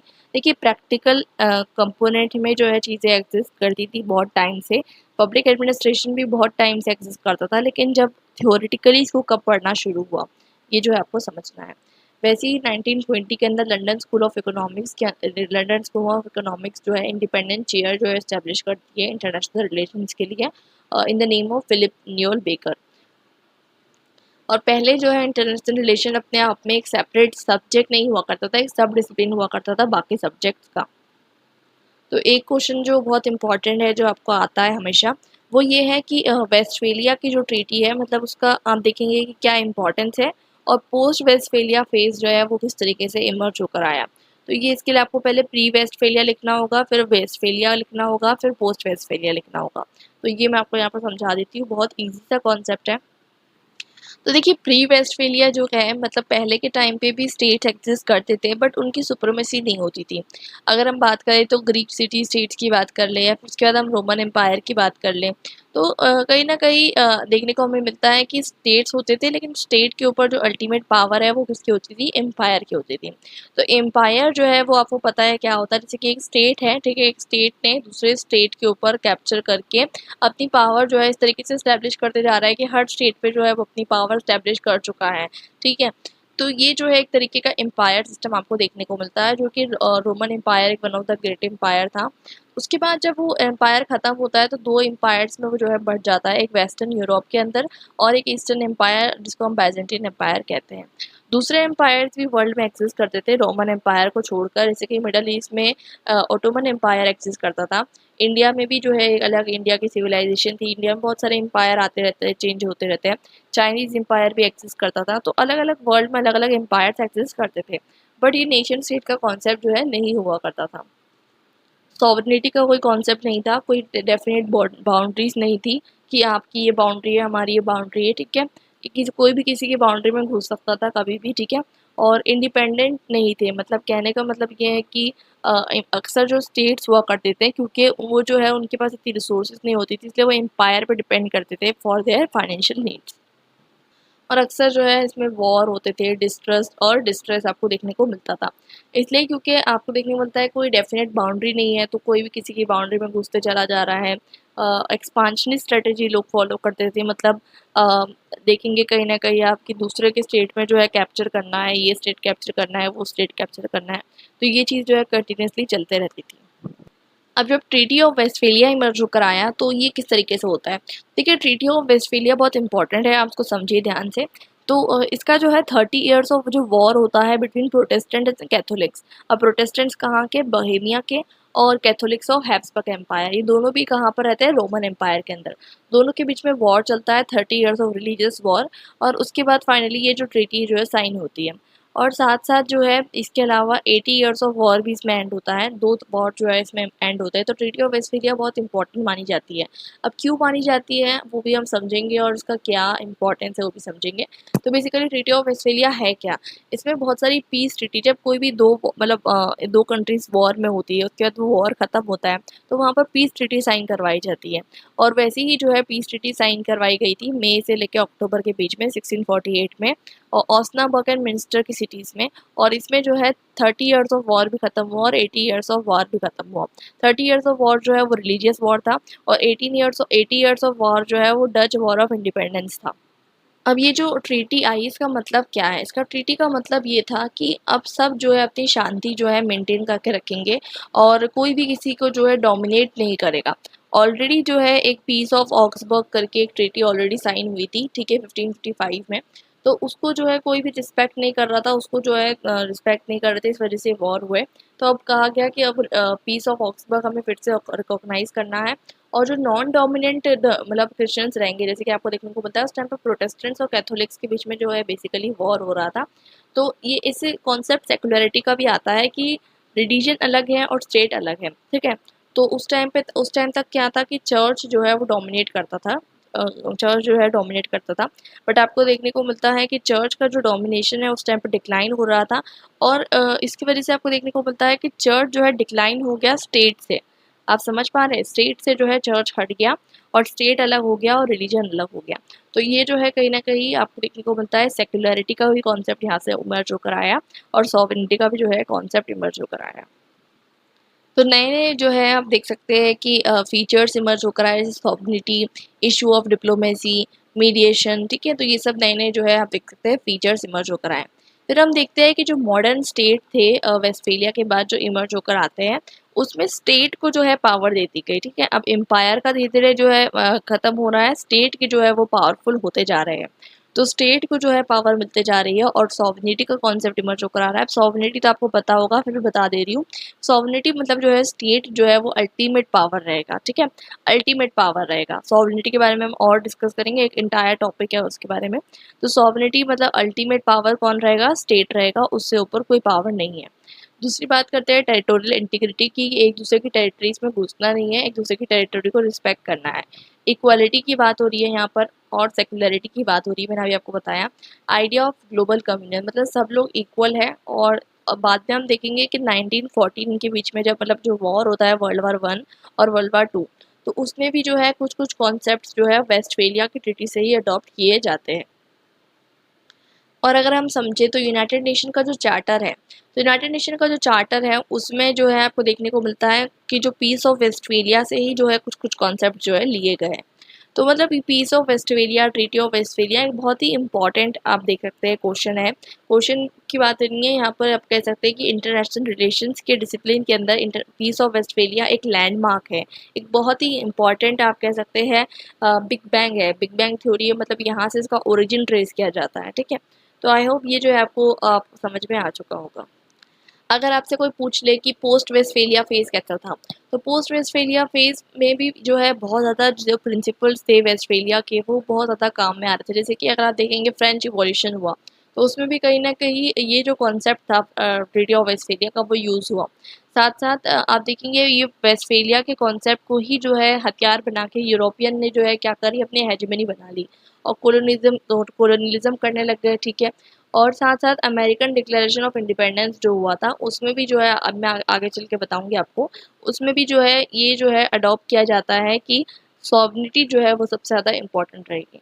और वर्ल्ड वार 1 और वर्ल्ड वार 2 के बीच में जो मीडिएशन हुआ उसके अंदर भी जो है आपको देखने को मिलता है क्या काम में आया, जो ट्रीटी ऑफ वेस्टफेलिया के प्रिंसिपल्स थे वो वहाँ पर जो है काम में आते हैं। ठीक है, अभी अगर चीज़ें क्लियर नहीं हो रही है आगे चलकर देखिएगा आपको जो है समझ में आ जाएगा। अगर आप पहली बार जो है इसको कवर कर रहे हैं और अभी तक नहीं पढ़ा है अभी तक आपने सिलेबस, शायद आपको जो है चीज़ें क्लियर नहीं हो रही होगी। अगर आपने वीडियोस देख लिया और फिर आप ये देख रहे हैं तो फिर आपको डेफिनेटली जो है चीज़ें क्लियर हो चुकी होगी। अब बात करते हैं, ये जो पूरा इंटायर आपका सिलेबस है उसमें डिफरेंट थ्योरीज दी गई है, तो ये जो आप अगर समझ लेंगे तो आपको पूरा समझ लीजिए क्रक्स जो है इसका समझ में आ गया। तो सबसे इम्पॉर्टेंट जो होती है, दो तरीके की थ्योरीज होती है। ठीक है, दो तरीके की थ्योरी, एक होती है ट्रेडिशनल या मेन स्ट्रीम थ्योरीज जिसे हम कहते हैं, ठीक है, और एक क्रिटिकल थ्योरीज। तो अब ट्रेडिशनल थ्योरीज मतलब जो मेन स्ट्रीम है उसमें उसके अंदर जो है हमेशा डिबेट चलते रहता है, एक रियलिस्ट और एक लिबरल। ठीक है, दो थ्योरीज है, रियलिज्म लिबरलिज्म आप कह सकते हैं। और एक क्रिटिकल थ्योरीज बहुत सारी इमर्ज होकर आती है, इसमें फेमिनिज्म है, मतलब जो क्रिटिसाइज करती है मेन स्ट्रीम थ्योरीज को। फेमिनिज्म है, न्यू मार्क्सिज्म है, पोस्ट स्ट्रक्चरलिज्म है, कंजर्वेटिज्म है, कंस्ट्रक्टिविज्म है, पोस्ट कोलोनियलिज्म, ग्रीन पॉलिटिक्स, ये बहुत सारी थ्योरीज है। लेकिन ये सब आपके सिलेबस में नहीं है। आपके सिलेबस में क्या है, आपके सिलेबस में आपको पढ़ना है एक तो न्यू मार्क्सिज्म पढ़ना है, जो मार्क्सिज्म भी कहते हैं, और फेमिनिज्म पढ़ना है आपको। ठीक है, ये दो आपको इंपॉर्टेंट थ्योरी पढ़नी है, और कंस्ट्रक्टिविज्म पढ़ना है। ठीक है, अब इसमें भी सबसे ज़्यादा इंपॉर्टेंट मैं आपको बता दूँ मार्क्सिज्म है और फेमिनिज्म है, कंस्ट्रक्टिविज्म से ज़्यादा इंपॉर्टेंट, तो इसको आपको बहुत अच्छे से पढ़ना है। तो बाकी जो है रियलिज्म और लिबरलिज्म तो बहुत ही इंपॉर्टेंट है, तो इसको तो आपको बहुत अच्छे से पढ़ना है। तो मैं आपको जो है पढ़ा देती हूँ बहुत इजी वे में। ठीक है, तो शुरुआत करते हैं रियलिज्म से। तो रियलिज्म एक बहुत ही पुराना आप कह सकते हैं कि अप्रोच रहा है in study of international relations. Sun Tzu, Thucydides, Machiavelli, Thomas Hobbes and Kautilya इसमें इंपॉर्टेंट आप कह सकते हैं थिंकर्स रहे हैं। अब बात करते हैं कि रियलिज्म इंटायरली बेस्ड है पावर पॉलिटिक्स के ऊपर। और पावर पॉलिटिक्स यानी कि ये कि जैसे कि हैंस डी मॉर्गन तो बताते हैं ना कि जो सबसे इम्पॉर्टेंट होता है क्या होता है पॉलिटिक्स में, सबसे ज़्यादा मतलब इंटरनेशनल रिलेशन सबसे ज़्यादा इंपॉर्टेंट क्या होता है, पावर होता है। यही जो है रियलिज्म का कॉन्सेप्ट है, मतलब इसके अंदर सबसे ज़्यादा इंपॉर्टेंट जो कॉन्सेप्ट है वो क्या है, पावर। अब इसके कुछ एजम्पशंस भी है, देखिए एजम्पशंस क्या है मैं बता देती हूँ। वो पहला एजम्पशन ये बताते हैं कि ह्यूमन नेचर जो है सेल्फिश है और ग्रीडी है। पहला जो है सबसे ज़्यादा इम्पॉर्टेंट जो उनका कॉन्सेप्ट है, एजम्पशन है, वो ये है। सेकंड वो बताते हैं कि politics is by power and coercion. अगर आपको पॉलिटिक्स करनी है तो आपको किससे करनी है, पावर और कोर्जन से करनी होगी। ठीक है, थर्ड थिंग वो बताते हैं कि स्टेट सबसे ज़्यादा इंपॉर्टेंट एक्टर्स होते हैं, स्टेट ही जो है सबसे ज़्यादा इंपॉर्टेंट ग्लोबल एक्टर्स होते हैं। फोर्थ वो बताते हैं कि स्टेट अपने सेल्फ इंटरेस्ट के लिए काम करते हैं और सर्वाइवल उनके लिए सबसे ज़्यादा इंपॉर्टेंट होता है। फोर्थ सी बात है कि रियलिज्म बहुत पहले इसका ओल्डेस्ट ट्रेडिशन है आप कह सकते हैं। तो जब से रियलिज्म है तब से उस टाइम पे क्या होता था कि सबसे ज़्यादा इंपॉर्टेंट स्टेट के लिए क्या होता था, सर्वाइवल करना, सिक्योरिटी सबसे ज़्यादा इंपॉर्टेंट होती थी। इसलिए जो है वो कहीं ना कहीं कंस्टेंटली दूसरे स्टेट के खिलाफ वॉर करते रहते थे। तो यही चीज़ जो है रियलिज्म में बताई जाती है। उसके बाद हम बात करते हैं कि स्टेट्स जो है वो एनार्की के कॉन्सेप्ट में जो है एग्जिस्ट करते हैं। अब एनार्की के कॉन्सेप्ट में एग्जिस्ट करते हैं वो तो आपको समझ में आ ही गया होगा कि इंटरनेशनल लेवल पे कोई गवर्नमेंट नहीं है। ठीक है, इंटरनेशनल लेवल पे कोई गवर्नमेंट नहीं है। 1 2 3 4 200 से ज़्यादा कंट्रीज आप देखेंगे है, लेकिन उसके बाद आप देखेंगे कि कोई भी तरीके का उस पर गवर्न नहीं कर सकता। ठीक है, तो ये जो है एनार्की है और इसलिए आपको सेल्फ हेल्प पे जो है रिलाई करना होगा, कोई आपकी मदद करने नहीं आएगा। बैलेंस ऑफ पावर आपके लिए बहुत इंपॉर्टेंट है। बैलेंस ऑफ पावर अगर आप मेंटेन करेंगे तो आपको जो है कोल्ड वार मतलब आपको अगर आपको वॉर नहीं करना है तो आपको बैलेंस ऑफ पावर मेंटेन करके चलना होगा। साथ साथ यहाँ पर वो बोलते हैं कि एथिकल कंसिडरेशन मतलब कोई भी मॉरलिटी की बात जो है इंटरनेशनल रिलेशंस में आप मत करिए, मतलब मॉरलिटी के नाम की कोई चीज़ होनी नहीं चाहिए, ठीक है। इंटरनेशनल रिलेशंस में मॉरलिटी की कोई जगह नहीं होती है अकॉर्डिंग टू रियलिस्ट स्कॉलर्स। वो बताते हैं कि सबसे ज़्यादा इंपॉर्टेंट कंसर्न क्या है कि ज़्यादा से ज़्यादा पावर जो है एक्यूमुलेट कर लो, और वो ये बताते हैं कि स्टेट अपने आप की यूटिलिटी को मैक्सिमाइज करने की कोशिश करते हैं, और नेशनल इंटरेस्ट हमेशा बहुत इंपॉर्टेंट फैक्टर होता है जब आप फॉरेन पॉलिसी फ्रेम करने जाते हो, ठीक है। तो ये आई होप आपको सब चीज़ें समझ में आ चुकी होगी कि किस तरीके की आइडियोलॉजी जो है रियलिज्म की है। आई होप यहाँ तक कि आपको चीज़ें क्लियर है। अब बात कर लेते हैं स्कॉलर्स के बारे में। तो मैकियावेली जो है वो एक इम्पॉर्टेंट स्कॉलर समझे जाते हैं इस फील्ड में। वो इटालियन फिलोसोफर थे, उन्होंने अपनी बुक में बताया था द प्रिंस में, जो कि 1513 में पब्लिश हुई थी। तो वो बताते हैं कि प्रिंस की क्वालिटीज़ कैसी होनी चाहिए, ठीक है। सेकेंडली थ्यूसिडाइड, सुन त्सू, कौटिल्य, ठीक है। British political philosopher Thomas Hobbes और जेनेवन स्कॉलर जीन जैके रोजो। तो ये सब जो है इंपॉर्टेंट स्कॉलर्स है in context of realism. 20th century में सबसे लेटेस्ट जो स्कॉलर आते हैं जो स्टडी करते हैं इस बारे में, हैंस डी मॉर्गन, तो ये भी जो है सबसे ज़्यादा इंपॉर्टेंट स्कॉलर है। स्ट्रक्चरल रियलिस्ट मतलब देखिए अब इसमें डिफरेंट तरीके के रियलिज्म में भी डिफरेंट तरीके के होते हैं, ठीक है, वो मैं आपको आगे बताऊंगी। एक होता है आपको देखने को मिलता है क्लासिकल रियलिज्म, और एक आपको देखने को मिलता है नियो क्लासिकल रियलिज्म और एक नियो रियलिज्म। तीनों अलग अलग स्ट्रैंड है इसके अंदर, ठीक है, रियलिज्म के अंदर। तो भी हम आगे पढ़ेंगे तो आपको समझ में आ जाएगा। तो स्ट्रक्चरल रियलिस्ट में कौन से इंपॉर्टेंट है? स्ट्रक्चरल रियलिस्ट को हम नियो रियलिस्ट भी कहते हैं, ठीक है। स्ट्रक्चरल रियलिस्ट में इंपॉर्टेंट है केनेथ वॉल्स और जॉन मीराशैम्बर। और नियो क्लासिकल रियलिस्ट में कौन इंपॉर्टेंट है? फरीद जकरिया एंड गिडेन रोज, ठीक है, ये इसमें इंपॉर्टेंट है। अब दोनों का मतलब दोनों में कुछ कुछ चीज़ें जो है कॉमन है और कुछ कुछ चीज़ें जो है अलग है, ठीक है। वो हम पढ़ेंगे कि क्या डिफरेंस है और क्या सिमिलैरिटीज़ है, ठीक है। दोनों के लिए जो है सबसे ज़्यादा इम्पोर्टेंट क्या है कि स्टेट जो है, स्टेट क्या करेगा, अपनी सिक्योरिटी मैक्सिमाइज करने की कोशिश करेगा और सर्वाइवल की चांसेस को मैक्सिमाइज करने की कोशिश करेगा। दोनों के लिए कंसर्न सेम रहेगा, ठीक है। लेकिन कुछ चीज़ें जो है डिफरेंस भी होने वाली है दोनों के बीच में, ठीक है। वो डिफरेंस क्या होने वाला है हम आगे पढ़ने वाले हैं। According to both of them, दोनों के लिए क्या चीज़ें इंपॉर्टेंट है? एक तो वाइटल इंटरेस्ट होता है स्टेट का, एक नॉन वाइटल इंटरेस्ट होता है। वाइटल मतलब बहुत ज़रूरी इंटरेस्ट, अगर ऐसे इंटरेस्ट जिसको अगर उसको नहीं मिल रहा है तो उसके लिए वो वॉर भी कर सकता है, और नॉन वाइटल इंटरेस्ट मतलब कुछ ऐसे इंटरेस्ट जिसको अगर वो नहीं मिल रहा है तो एडजस्ट भी कर लेगा, ठीक है। तो ये जो आपको देखने को मिलता है कि वाइटल और नॉन वाइटल इंटरेस्ट में जो है चीज़ें जो है डिवाइडेड है। एक इम्पॉर्टेंट चीज़ जो आपको समझनी है रियलिज्म के अंदर कि इसमें एथिक्स एंड मॉरलिटी की बात नहीं होती, ठीक है। एथिक्स एंड मॉरलिटी जैसे कि प्रिंस जो बुक लिखते हैं मैकियावेली को बहुत क्रिटिसिज्म भी मिलता है इसके लिए। मैकियावेली बताते हैं कि जो राजा होता है, ठीक है, राजा जो होता है उसको अपनी प्रजा को एथिक्स एंड मॉरलिटी सिखानी चाहिए, लेकिन खुद वो इंटरनेशनल रिलेशंस में मॉरलिटी फॉलो नहीं करना चाहिए। ये बहुत ही मतलब कॉन्ट्ररी चीज़ हो गई, मतलब कहते हैं डबल स्टैंडर्ड्स कहते हैं जिसको। तो वो चीज़ वो बताते हैं कि अगर जब प्रोजेक्ट सेट आप डील कर रहे हो तो मॉरलिटी को सिखाइए, लेकिन जब आप इंटरनेशनल रिलेशन में डील कर रहे हो तो आपको कोई ज़रूरत नहीं है मॉरलिटी की बात करने की। वैसे ही जो है थ्यूसिडाइड्स जो है वो सबसे अर्लीस्ट स्कॉलर है रियलिस्ट के अंदर, ठीक है, सबसे ज़्यादा इंपॉर्टेंट स्कॉलर है। इंडियन कंटेक्स्ट के अंदर भी जो है सबसे ज़्यादा इंपॉर्टेंट स्कॉलर आप देखेंगे कौन है? कौटिल्य है। वैसे ही चाइनीज़ स्कॉलर सुन त्सू जो है, चाइनीज़ स्कॉलर सुन त्सू भी यही बताते हैं कि जो किंग है, किंग को जो है मॉरलिस्टिक नहीं होना चाहिए जब वो मतलब आप जब डील कर रहे हैं इंटरनेशनल रिलेशंस में, आपको मॉरलिस्टिक नहीं होना है। मैकियावेली ये बताते हैं कि किंग को जो है लायन की तरह ब्रेव होना चाहिए, लायन की तरह ब्रेव होना चाहिए और फॉक्स की तरह कनिंग होना चाहिए। अब आपको पता है फॉक्स मतलब लोमड़ी कितनी चालू आप कह सकते हैं चालाक होती है, और ब्रेव लायन जैसा ब्रेव मतलब उसको बहुत ज़्यादा स्ट्रॉन्ग होना चाहिए। दोनों की क्वालिटीज़ होना चाहिए, स्ट्रॉन्ग एंड क्राफ्टी, मैकियावेली के अकॉर्डिंग। तो अब बात करते हैं कि उन्होंने क्या कहा। उन्होंने ये बताया कि पावर मैक्सिमाइजेशन मतलब आपको पावर का यूज़ इंटरनल एरियाज में भी करना है, एक्सटर्नली भी करना है। अपनी प्रजा को भी जो है अपने अपने लिए मतलब जो है आप कह सकते हैं ओबीडियंट बना के रखना है, और इंटरनेशनल रिलेशंस में भी आपको पावर का यूज़ करना है। सिमिलरली अगर हम बात करें हॉब्स की, तो हॉब्स जो है अपना वर्क लेविएथन में लिखते हैं, 3 एजम्पशंस बनाते हैं। एक तो ये कि सारे मैन इक्वल हैं, ठीक है, और मैन इंटरेस्ट इन एनार्की मतलब हर इंसान क्या चाहता है? एनार्की, उसमें कोई रूल ना करे, एक चीज़ वो चाहता है। और दूसरी चीज़ तीसरी चीज़ वो ये चाहता है कि बेसिकली मैन जो है मोटिवेटेड होता है बाय कॉम्पिटिशन। तो देखिए अक्सर क्या होता है कि ऑफकोर्स सी बात है कि कंपटीशन एक ऐसी चीज़ है कि इंसान जो है हर इंसान अपने आप को ऊपर देखना चाहता है, ठीक, कोई अपने आप को नीचे नहीं देखना चाहता। तो यही चीज़ जो है लेविएथन में जो है हॉब्स बताते हैं। और उसके बाद वो बताते हैं कि इस तरीके की जो सिचुएशन है, इस सिचुएशन को बाहर आने के लिए आपको क्या ज़रूरत है, गवर्नमेंट बनाने की ज़रूरत है। जो स्टेट का कॉन्सेप्ट आता है, जो हमने सेमेस्टर 1 में पढ़ा है, हम उस डिटेल में नहीं जाएँगे क्योंकि अभी हमको स्टेट नहीं बनाना है, यहाँ पर हम इंटरनेशनल रिलेशंस की बात कर रहे हैं। तो यहाँ पर वो बताते हैं कि अगर अगर एनार्की रहेगी, तो एनार्की रहेगी तो क्या होगा कि पीसफुल कोऑपरेशन पॉसिबल नहीं है। तो ये चीज़ वो बताने की कोशिश करते हैं।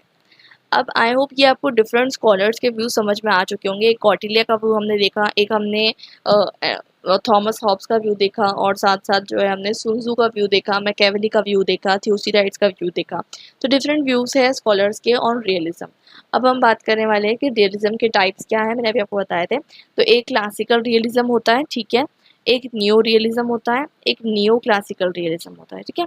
अब न्यू रियलिज्म के अंदर भी जो है डिफेंसिव और ऑफेंसिव दो तरीके के रियलिज्म आते हैं, ठीक है। तो ये आई होप आपको समझ में आ चुका होगा। इसके बारे में जब हम पढ़ेंगे डिफरेंसेस क्या है सबके बीच में, तो आपको समझ में आ जाएगा।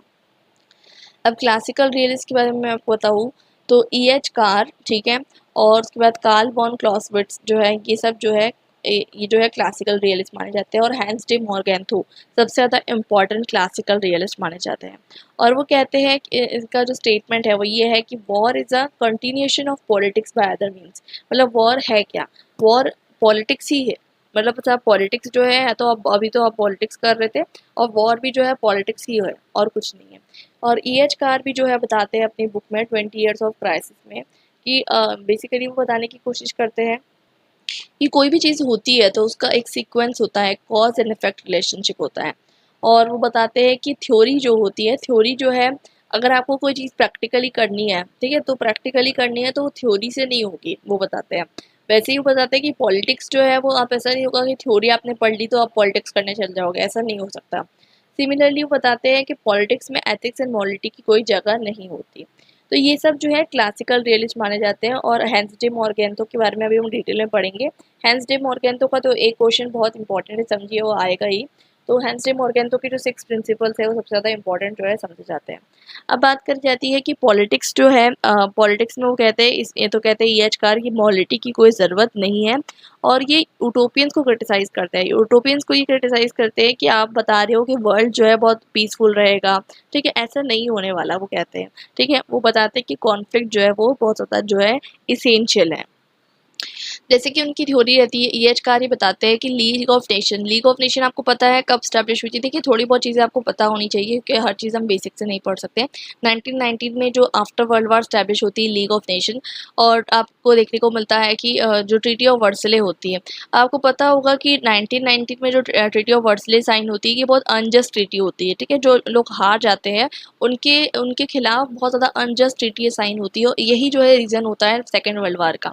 तो इसलिए वो E.H. कार कहते हैं कि जो ऐसा आप बताने की कोशिश कर रहे हैं कि इंटरनेशनल ऑर्गेनाइजेशन होने की वजह से वॉर नहीं होगा, तो ऐसा नहीं है।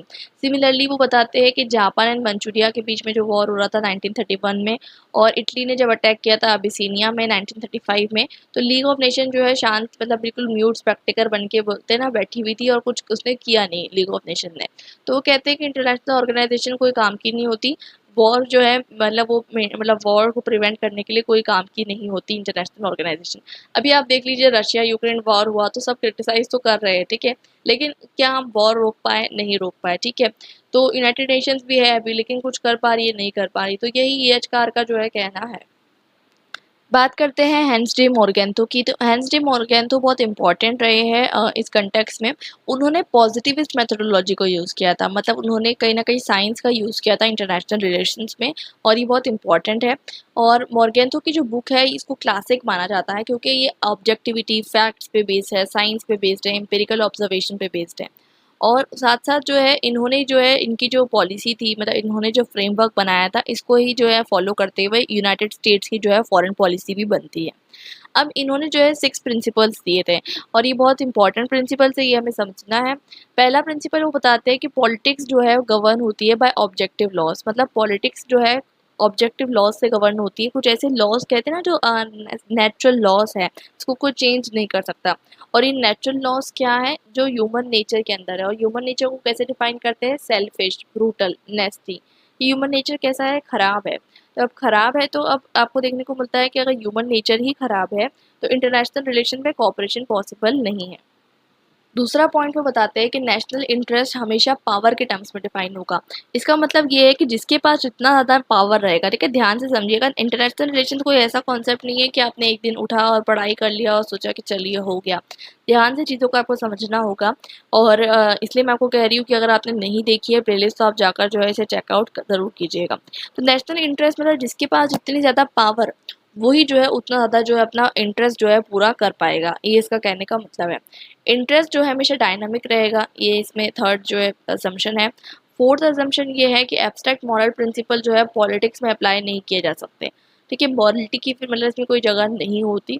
साथ साथ वो बताने की कोशिश करते हैं कि जो aspiration of a national and universal moral principle है, कि कभी कभी क्या होता है कि जो एक पर्टिकुलर स्टेट जो है को चाहता है, ठीक है, उसके इंटरेस्ट जो है वो मॉरल इंटरेस्ट के खिलाफ भी हो सकते हैं, उसके अलग भी हो सकते हैं, ठीक है, अक्सर ऐसा होता है, ठीक है। अब जैसे रशिया यूक्रेन वॉर, अब रशिया को पता है कि ये जो है गलत है, मैं जो कर रहा हूँ यूनिवर्सल मॉरल प्रिंसिपल्स के अगेंस्ट है, ठीक है, लेकिन वो जो है कहीं ना कहीं नेशनल इंटरेस्ट को जो है प्रायोरिटी देकर क्या कर रहा है, अटैक कर रहा है।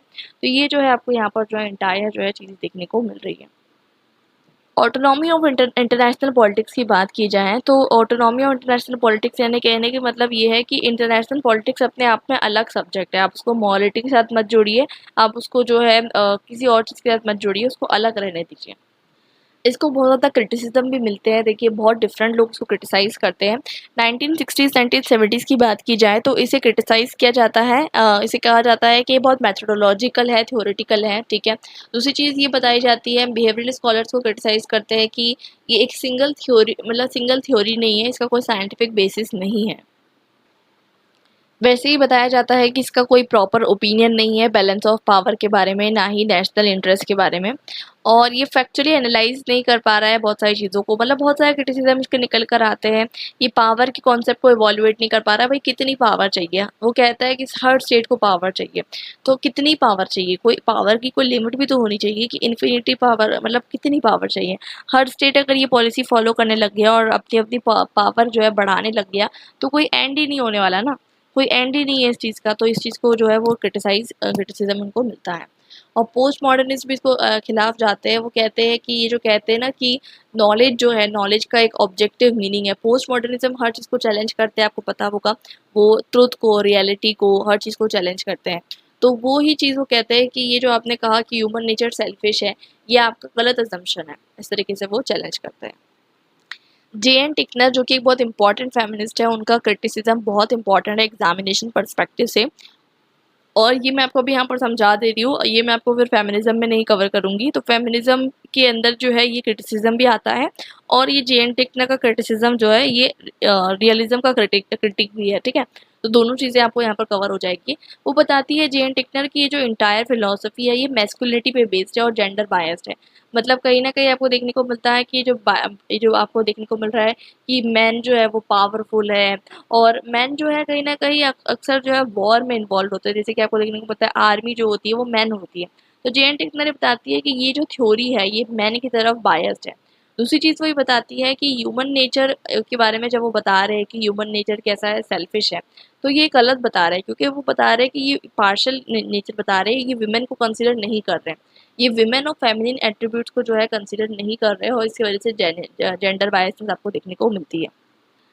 मतलब इन शॉर्ट जे.एन. टिकनर का कहना ये है कि अगर आप वॉर को मतलब अप्रिशिएट कर रहे हो तो आप कहीं ना कहीं फेमिनिन क्वालिटीज़ को जो है वो हटा दे रहे हो, क्योंकि फेमिनिन क्वालिटीज़ कैसी होती है, पैसिफिस्ट होती है, शांति बनाए रखने की जो है क्वालिटीज़ फीमेल के पास होती है। लेकिन ये आप अगर हर चीज़ में वॉर पे फोकस कर रहे हो तो ये आप मैस्कुलाइन थ्योरी दे रहे हो, और ये कहीं ना कहीं विमेन की तरफ जो है बायस्ड है, विमेन के अगेंस्ट बायस्ड है। मॉर्गेंथो क्या चाहते हैं, मॉर्गेंथो एक ऐसा मैन चाहते हैं जो रैशनल रहे, प्रूडेंट रहे, लेकिन मॉरल नहीं रहे। लेकिन मॉरलिटी वो कहती है कि बहुत ही इंपॉर्टेंट है, मॉरलिटी जो है फीमेल के लिए सबसे ज़्यादा इंपॉर्टेंट है, और वो बताती है कि ये जो थ्योरी है ये पैट्रियार्कल पर्सपेक्टिव है, ये मैन के लिए तो सूटेबल है लेकिन विमेन के लिए जो है सूटेबल नहीं है, क्योंकि विमेन जो है क्या करती है, सॉफ्ट एरियाज में एक्सेल करती है। जैसे सॉफ्ट एरियाज होते हैं, आपको पता है कि विमेन को अक्सर सॉफ्ट एरियाज में जो है कन्फाइन माना जाता है। खैर उसको भी हम आगे चल के चैलेंज करेंगे, वो जो है एक एंटायर डिबेट रहेगा उस बारे में। तो डिफरेंस फेमिनिज्म और सेमनेस फेमिनिज्म के बारे में डिबेट रहेगा। तो कहने का मतलब ये है कि जे.एन. टिकने का अजम्पशन ये है कि विमेन का जो काम है वो पैसिफिस्ट काम है, और जो मोर्गेंथो बताना चाहते हैं वो एक तरीके से मस्कुलाइन पावर को दर्शाने की वो कोशिश कर रहे हैं। वैसे ही वो बताने की कोशिश करती है कि आपको देखने को मिलता है कि जो पावर होता है, पावर को किस तरीके से डिफाइन कर रहे हैं, सिर्फ और सिर्फ मस्कुलिनिटी के टर्म्स में डिफाइन कर रहे हैं। मतलब पावर को इस तरीके से डिफाइन कर रहे हैं जैसे कि होता है ना कि वो क्या बोल रहे हैं कि कैरेटन स्टिक का यूज़ करो, आर्मी का यूज़ करो, ठीक है। लेकिन पावर ये भी थोड़ी ना होती है, यूनाइटेड स्टैंड की भी तो एक पावर होती है। जब लोग साथ में आते हैं, कलेक्टिव एम्पावरमेंट की भी तो एक पावर होती है। तो वो पावर की तरफ वो देख ही नहीं रहे हैं। पावर ये भी तो होती है कि हम लोग सब साथ में आ जाए, साथ में मिलके कोऑपरेट करें, तो ये भी तो एक पावर होती है। लेकिन ये पावर के बारे में बात वहाँ पर हो ही नहीं रही है। अब न्यू रियलिज्म की बात करी जाती है, स्ट्रक्चरल रियलिज्म जिसे हम कहते हैं। तो इनका इनका फोकस भी सेल्फ हेल्प और स्टेटिज्म पे होता है। इसमें सबसे इम्पोर्टेंट जो स्कॉलर है केनेथ वॉल्ट्ज, वो अपना थ्योरी ऑफ इंटरनेशनल पॉलिटिक्स देते हैं 1979 में। वो बताते हैं कि इंटरनेशनल ऑर्डर जो है एनार्की के स्टेट में एग्जिस्ट करता है, और डोमेस्टिक स्टेट में क्या है, हायरार्की है। ठीक है, दो अलग अलग वर्ड है, एनार्की और हायरार्की, आपको डिफरेंस पता होगा।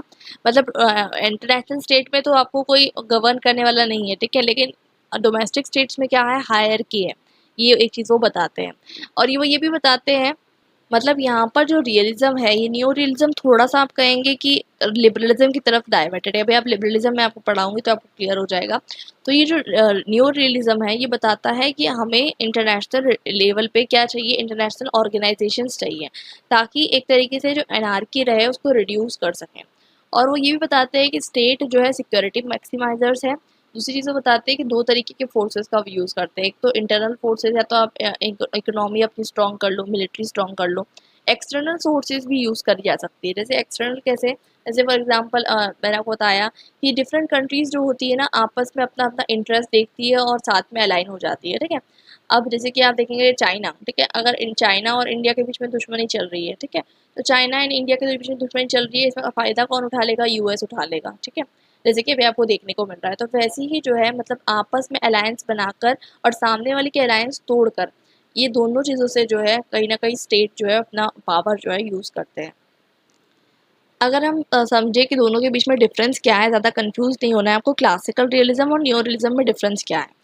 क्लासिकल रियलिज्म नेचर और ह्यूमन नेचर पे एम्फसाइज करता है, डोमेस्टिक फैक्टर्स पे एम्फसाइज करता है। न्यू रियलिज्म कहता है कि इंटरनेशनल रिलेशंस भी जो है इंपॉर्टेंट है, इंटरनेशनल रिलेशंस पे आपस में इंटरेक्शन कैसा हो रहा है वो भी इंपॉर्टेंट है। ये कहता है कि पावर ही अल्टीमेट गोल है, और न्यू रियलिज्म कहते हैं पावर अल्टीमेट गोल नहीं है, कि मीन्स फॉर सर्वाइवल है। मतलब से आपको पावर अचीव नहीं करनी है, आपको एक तरीके से पावर को यूज़ करके एक सिस्टम जो है क्रिएट करना है जिसमें स्टेबिलिटी रहे। और वो ये जो क्लासिकल रियलिज्म है वो कहते हैं कि स्टेट की फॉरेन पॉलिसी डोमेस्टिक पॉलिटिक्स के थ्रू गवर्न होती है। ये कहते हैं कि स्टेट की फॉरेन पॉलिसी डोमेस्टिक पॉलिटिक्स के थ्रू तो होती ही है, लेकिन साथ साथ इंटरनेशनल रिलेशंस के थ्रू जो है गवर्न होती है। आई होप आपको इन दोनों का बीच में डिफरेंस समझ में आ चुका होगा। और अगर मैं आपको पूछूं कि चलिए ये तो नियो हो गया और ये क्लासिकल हो गया, अब नियो क्लासिकल क्या है, तो नियो क्लासिकल दोनों का कॉम्बिनेशन है और कुछ भी नहीं है, ठीक है।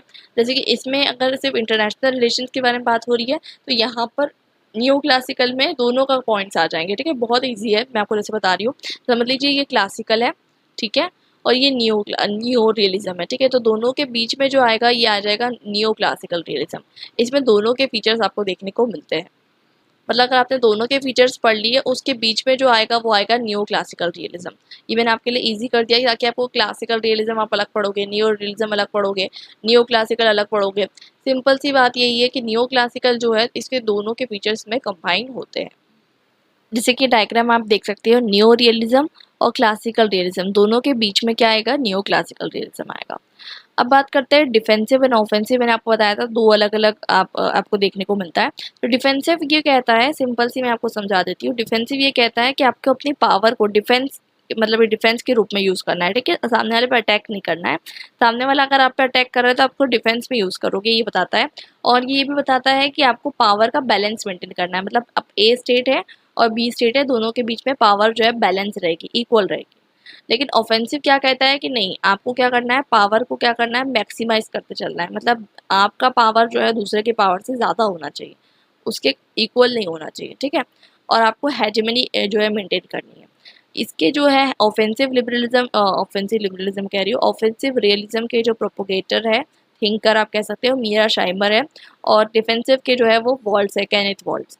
तो ये दोनों आपको समझ में आ चुका होगा। मतलब डिफेंसिव रियलिज्म थोड़ा पीस एंड कॉपरेशन की बात करता है, लेकिन ये जो है डोमिनेशन की बात करता है।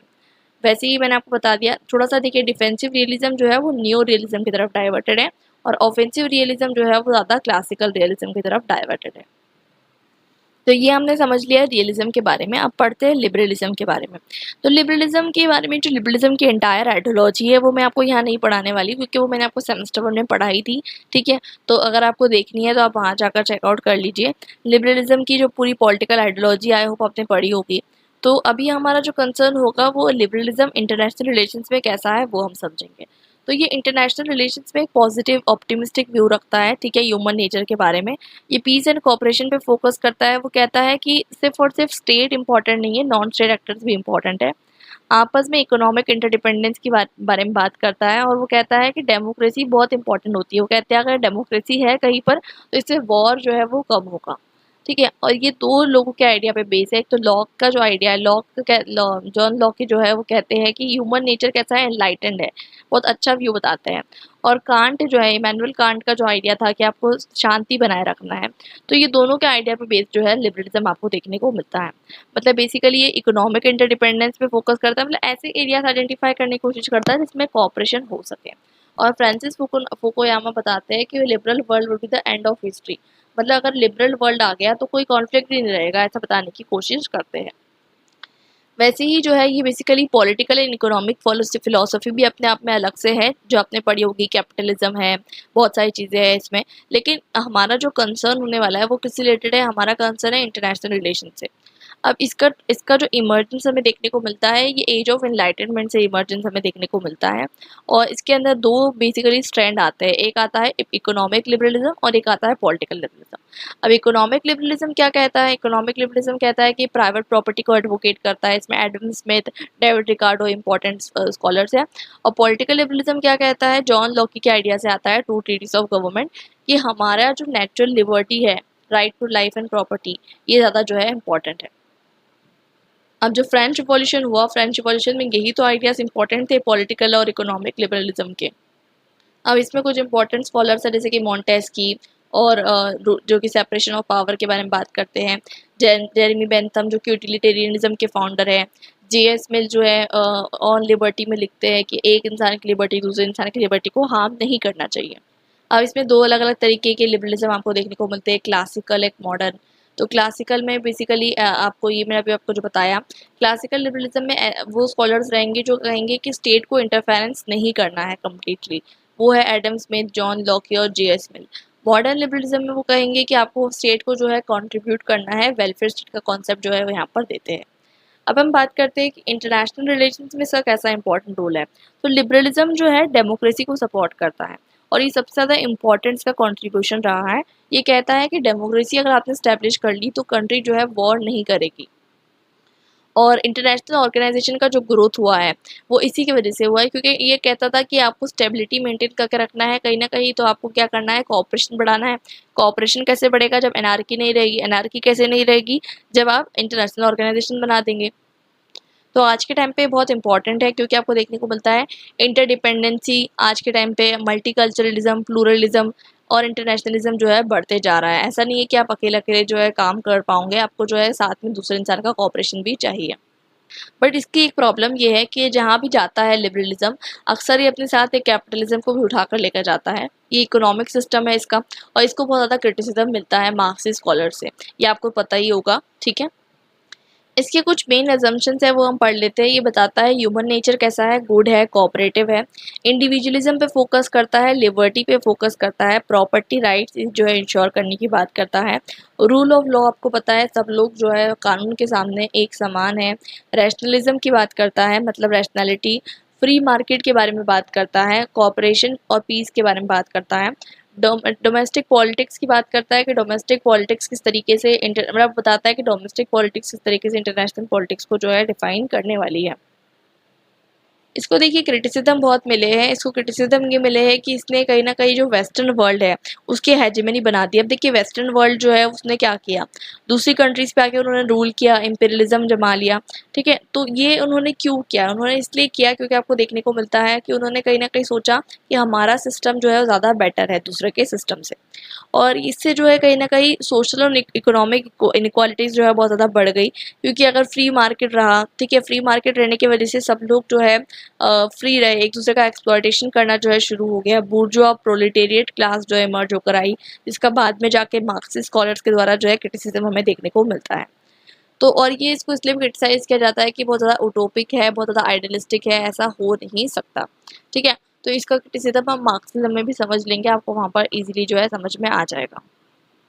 अब बात करते हैं कि अगर हम समझें कि मार्क्सिज्म को हमको समझना है, तो मार्क्सिज्म जो है एक बहुत ही इंपॉर्टेंट थ्योरी है। ये ग्लोबल साउथ को रिप्रेजेंट करता है वर्ल्ड सिस्टम में। जैसे कि फ्रांसिस फुकुयामा मैंने बताया था कि लिबरल ऑर्डर जो है वो उसके बाद जो है वर्ल्ड ख़त्म हो जाएगा, कोई प्रॉब्लम नहीं रहेगी, लेकिन ऐसा हुआ नहीं। मार्क्सिज्म जो है इमर्ज होकर आया 1990s ऑनवर्ड्स। उन्होंने कहा कि प्रॉब्लम है, प्रॉब्लम बहुत बड़ी है। प्रॉब्लम बड़ी ये है कि आपको देखने को मिल रहा है कि वर्ल्ड लेवल पे एक्सप्लॉयटेशन हो रहा है, first world countries third world countries को एक्सप्लॉइट कर रही है। ईच कॉन्सेप्ट जो है, ये कॉन्सेप्ट जो है मार्क्सिज्म जो है देता है। मार्क्सिज्म बेसिकली किस चीज़ को, मार्क्सिस्ट जो है बहुत ज़्यादा क्रिटिकल है मार्केट इकोनॉमी का। वो कहता है कि मार्केट जो है उससे कहीं ना कहीं एक्सप्लॉयटेशन होता है। बूर्जुआ का वो कहीं ना कहीं क्रिटिसिज्म करता है। वो कहता है कि बूर्जुआ जो है मार्केट फोर्सेस को कंट्रोल कर रहा है। लॉ ऑफ डिस्प्रोपोर्शनलिटी का वो कॉन्सेप्ट देता है। मतलब अगर जो हम देखें कि जो बूर्जुआ क्लास है और जो प्रोलेटेरिएट क्लास है, उनके बीच में जो है कहीं ना कहीं जो रिलेशनशिप है वो अनइक्वल रिलेशनशिप है, इनइक्वालिटी एग्जिस्ट कर रही है। और साथ साथ वो बताते हैं कि जो मल्टीनेशनल कॉर्पोरेशन है ये एक्सप्लॉयटेटिव है, वर्कर की कंडीशंस यहाँ पर अच्छी नहीं है, और सब लोग वर्कर्स को साथ में आना चाहिए और कैपिटलिस्ट के अगेंस्ट जो है रिवॉल्ट करना चाहिए। इस तरीके से वो बताने की कोशिश करते हैं। इसमें दो ग्रुप्स आपको देखने को मिलते हैं। एक रिफॉर्मिस्ट ग्रुप है जिसमें कार्ल कॉट्स है, दूसरे स्कॉलर्स आते हैं। एक रिवॉल्यूशनिस्ट ग्रुप है, रोजा लग्जमबर्ग और लेनिन वगैरह इसमें आते हैं। चार इंपॉर्टेंट स्ट्रैंड्स इसमें देखने को मिलते हैं। एक world system theory Immanuel Wallerstein की, एक क्रिटिकल थ्योरी आपको देखने को मिलती है, ग्रामेसियनिज्म देखने को मिलता है, न्यू मार्क्सिज्म देखने को मिलता है। अगर आपको याद आ रहा हो, अगर आपने मेरे वीडियो से पढ़ा होगा, तो वर्ल्ड सिस्टम थ्योरी मैं आपको ऑलरेडी पढ़ा चुकी हूँ कंपैरेटिव पॉलिटिक्स में भी, और ग्रामेसियनिज्म भी पढ़ा चुकी हूँ। दोनों भी चीज़ें जो है, ये दोनों जो है आपके इंटरडिसिप्लिनरी दोनों सब्जेक्ट्स में आपको काम में आने वाले थे। तो ये दोनों जो है बहुत इंपॉर्टेंट है, ठीक है, लेकिन फिर भी मैं आपको यहाँ पर रिकैप करवा दूंगी। लेकिन अगर आपने नहीं पढ़ा है तो आप जाकर वो वीडियो चेकआउट कर सकते हैं। ठीक है, तो यहाँ पर तो मैं आपको एक बार जो है एक बार रिवाइज करवा दूंगी। तो basically world system theory Immanuel Wallerstein द्वारा दी जाती है। वो ये कहते हैं कि वो एनालिस्ट स्कूल और मार्क्स और डिपेंडेंसी स्कूल के द्वारा जो इंस्पायर्ड होते हैं। उसमें वो बताने की कोशिश करते हैं कि किस तरीके से जो थर्ड वर्ल्ड कंट्रीज है उनका एक्सप्लॉयटेशन हो रहा है by the first world countries. ठीक है, वो पहले बताते हैं कि पहले के टाइम पे तो एक वर्ल्ड एम्पायर एग्जिस्ट करता था, आज के टाइम पे एक वर्ल्ड सिस्टम एग्जिस्ट करता है जिसमें एक्सप्लॉयटेशन हो रहा है। इसलिए वो उसको चार एरियाज में डिवाइड करते हैं। एक कोर एरिया, एक सेमी पेरीफेरी, एक पेरीफेरी और एक एक्सटर्नल एरिया। कोर एरिया यानी डेवलप कंट्रीज, सेमी पेरीफेरी यानी थर्ड वर्ल्ड कंट्रीज है जो डेवलप, मतलब ये जो कंट्रीज है ये डेवलप कंट्रीज के द्वारा एक्सप्लॉइट भी होती है और ये एक्सप्लॉइट करती भी है। और पेरीफेरी कंट्री सबसे ज़्यादा अंडर डेवलप कंट्रीज है जो सिर्फ और सिर्फ एक्सप्लॉइट होते रहती है। और एक्सटर्नल एरिया यानी कि जो ग्लोबल सिस्टम से कनेक्टेड नहीं है, वो वाले एरियाज को एक्सटर्नल एरियाज कहा गया है। कुछ इस तरीके का मॉडल आप समझ सकते हैं। वैसे ही मैंने आपको अंडर डेवलपमेंट थ्योरी भी बताई थी एजी फ्रैंक की, जो कि एक पॉलिटिकल साइंटिस्ट थे। उनकी थ्योरी भी यही कहती है कि जो थर्ड वर्ल्ड कंट्रीज़ है उनका जो एक्सप्लॉयटेशन हुआ है by the first world countries, ये जो है आप यहाँ पर कहीं भी आपको मेंशन नहीं मिलेगा। आपको सिर्फ ये देखने को मिलता है कि थर्ड वर्ल्ड कंट्रीज़ खुद बैकवर्ड है, इंटरनल एक्सप्लेनेशन दिया जाता है। लेकिन ये एजी फ्रैंक बताते हैं कि इंटरनल एक्सप्लेनेशन की जगह वो एक्सटर्नल एक्सप्लेनेशन देने की कोशिश करते हैं। ठीक है, वो ये भी बताते हैं कि जो फर्स्ट वर्ल्ड कंट्रीज है उन्होंने किस तरीके से थर्ड वर्ल्ड कंट्रीज का अंडर डेवलपमेंट किया है। कैसे किया है अंडर डेवलपमेंट, तो वो बताते हैं मेट्रोपोलिस सैटेलाइट मॉडल देते हैं। मेट्रोपोलिस सैटेलाइट मॉडल मतलब ये देते हैं कि जो फर्स्ट वर्ल्ड कंट्रीज है वो मेट्रोपोलिस है, और वो कहीं ना कहीं थर्ड वर्ल्ड कंट्रीज जो सैटेलाइट है उनसे रिसोर्सेज का एक्सट्रैक्शन करती है। चीप रिसोर्सेज का, चीप आप देखेंगे रॉ मटेरियल का जो है एक्सट्रैक्शन जो है करती है, और उसके बदले में उनको जो है टेक्नोलॉजिकली डिपेंडेंट रखती है उनके ऊपर। ठीक है, तो ये जो है आपको यहाँ पर साइकिल देखने को मिलती है जो कि बताई जाती है बाय एजी फ्रैंक। इससे मैं डिटेल में इसलिए नहीं जा रही क्योंकि मैं आपको ये सब चीज़ें एक्सप्लेन कर चुकी हूँ ऑलरेडी। दूसरा कॉन्सेप्ट है हेजेमनी का। तो एंटोनियो ग्राम्स्की का जो कॉन्सेप्ट है हेजेमनी का, वो ये बताने की कोशिश करते हैं कि कहीं ना कहीं आपको देखने को मिलता है कि जो रूलिंग क्लास होती है वो अपना खुद का जो है प्रोपोगेंडा के थ्रू जो है अपने आइडियाज़, अपने आइडियोलॉजी को लोगों तक पहुंचाने के लिए जो है देखते हैं आप किस तरीके से काम करती है। और वो ये बताती है कि स्टेट जो है एक सॉफ्ट पावर का यूज़ करता है। सॉफ्ट पावर का यूज़ करता है यानी देखिए यहाँ पर बताने की कोशिश करते हैं कि स्टेट के दो दो बेसिस होते हैं, एक बेस है, एक सुपर स्ट्रक्चर है। अब सुपर स्ट्रक्चर यानी वो चीज़ जहाँ पर वो जो है कहीं न कहीं अपनी मास मीडिया का यूज़ करके या फिर सिविल सोसाइटी का यूज़ करके अपने आइडियाज़ को जो है लोगों तक पहुँचाने की कोशिश करेगा। तो ये जो है वो बताने की कोशिश करते हैं और इसी चीज़ को वो क्या कहते हैं, हेजेमनी कहते हैं। हेजेमनी यानी कि ये कि आपको जो है अपने हेजेमनी मतलब आपके माइंड के ऊपर किसी चीज़ का जो है असर रहेगा लेकिन आपको पता नहीं रहेगा। इट मीन्स दैट कि आपके आइडियोलॉजी को, आपके थॉट्स को कोई डोमिनेट कर रहा होगा लेकिन आपको पता भी नहीं चलेगा। मार्क्सिज्म में थर्ड स्ट्रैंड हमको देखने को मिलता है वो है क्रिटिकल थ्योरीज का। जो मॉडर्नाइजेशन थ्योरी का क्रिटिसिज्म मैंने अभी आपको बता दिया, वैसे ही दूसरे स्कॉलर जैसे कि पॉल बेरान, एजी फ्रैंक, समीर अमीन, रॉबर्ट कॉक्स, ये सब जो है ये भी जो है कहीं ना कहीं इसको क्रिटिसाइज करते हैं। फोर्थ जो स्ट्रैंड हमें देखने को मिलता है मार्क्सिज्म के अंदर वो है न्यू मार्क्सिज्म। इसमें दो इंपॉर्टेंट फिगर है, bill Warren and Justin Rosenberg. वो अपने वर्क में बताते हैं इम्पीरियलिज्म पायनियर ऑफ कैपिटलिज्म। देखिए आपको अगर याद होगा मैंने आपको सेमेस्टर 1 में बताया था, लेनिन का एक मॉडल था। लेनिन का मॉडल ये था कि इम्पीरियलिज्म हाईयर स्टेज है कैपिटलिज्म की, मतलब जब कैपिटलिज्म फैल जाता है तो उसके बाद इम्पीरियलिज्म फैलता है। लेकिन बिल बोलते हैं कि ऐसा नहीं है। अब वो कहते हैं उल्टा मॉडल देते हैं, उनका अलग देते हैं। वो कहते हैं कि इम्पीरियलिज्म की वजह से कैपिटलिज्म जो है फैलता है। जैसे कि यूरोपियन कंट्रीज दूसरी कंट्रीज में जाकर रूल करने लग गई, उस वजह से जो है कैपिटलिज्म जो है फैलने लग गया। मतलब अगर हम ऑल इन ओवर देखिए कि मार्क्सिज्म चाहता क्या है, तो मार्क्सिज्म ये कहना चाहता है कि जो जितनी भी आइडियोलॉजीज है, चाहे वो लिबरलिज्म हो, चाहे वो रियलिज्म हो, उसका क्रिटिसिज्म करता है। वो कहता है कि ये सब आइडियोलॉजीज की वजह से जो थर्ड वर्ल्ड कंट्रीज है उसका एक्सप्लॉयटेशन हो रहा है और इस वजह से आपको देखने को मिलता है पब्लिक जो गुड था वो हट चुका है फ्रॉम प्राइवेट गुड और एक्सप्लॉयटेशन जो है वो और ज़्यादा बढ़ते जा रहा है। तो इसी चीज़ में जो एनालाइज करता है मार्क्सिस्ट स्कॉलर्स जो एनालाइज करते हैं पूरे वर्ल्ड को, सिस्टम को। अब बात करते हैं feminist approach to international relations के बारे में। तो फेमिनिज्म अपने आप में जो मूवमेंट है, आपको पता है कि ये सोशल, इकोनॉमिक और पॉलिटिकल इक्वालिटी के बारे में बात करता है बिटवीन डिफरेंट जेंडर। तो मैन एंड वेमेन की इक्वालिटी की यहाँ पर बात होती है। तो यहाँ पर हम देखेंगे कि 4 डिफरेंट वेव्स थी फेमिनिज्म की। एक 19 टू 20 सेंचुरी की जो वेव थी, इसमें जो है बेसिकली पॉलिटिकल इक्वालिटी की बात की जा रही थी, वोटिंग राइट्स की यहाँ पर बात की जाती है। सेकंड जो है रेडिकल फेमिनिज्म की वेव इमर्ज होकर आती है, जो बात करती है पर्सनल इज पॉलिटिकल की। मतलब बताती है कि जो पर्सनल चीज़ें हैं उसके अंदर वो बताती है कि पर्सनल थिंग्स है जहाँ पर वुमेन का एक्सप्लॉयटेशन होता है अंडर द डोमेस्टिक स्फेयर, वो भी जो है कहीं ना कहीं नेशनल स्फेयर में डिस्कस की जाना चाहिए। थर्ड वेव की बात की जाती है, उसमें डिस्कस किया जाता है plurality of voices, differences, intersectionality on basis of colour. मतलब कहने का मतलब ये है कि जैसे कि सारी वीमेन इक्वल नहीं है।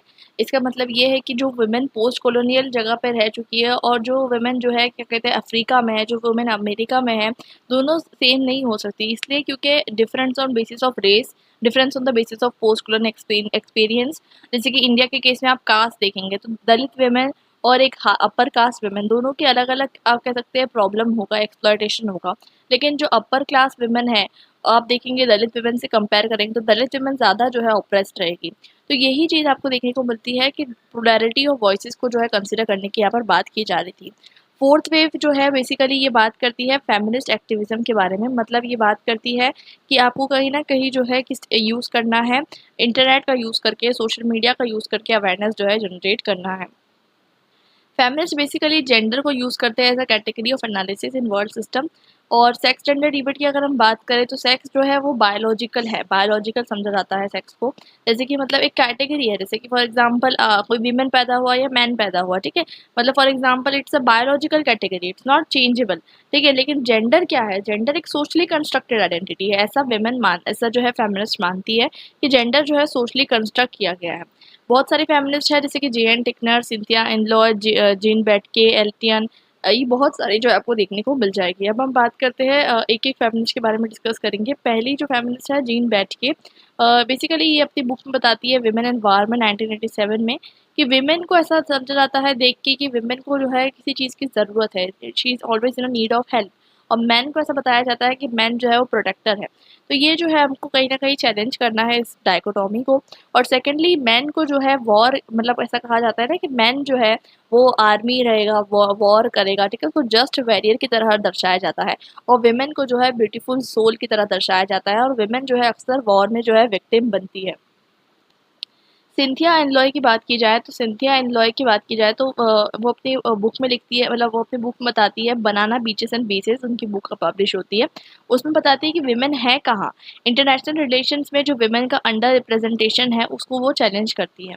वो बताती है कि मैन को अक्सर जो है फ्रंट एरिया में रखा जाता है, सोल्जर के रूप में रखा जाता है, और विमेन को अक्सर केयर टेकर, नर्सेस और कुक के रूप में जो है देखा जाता है। इस चीज़ को वो चैलेंज करती है।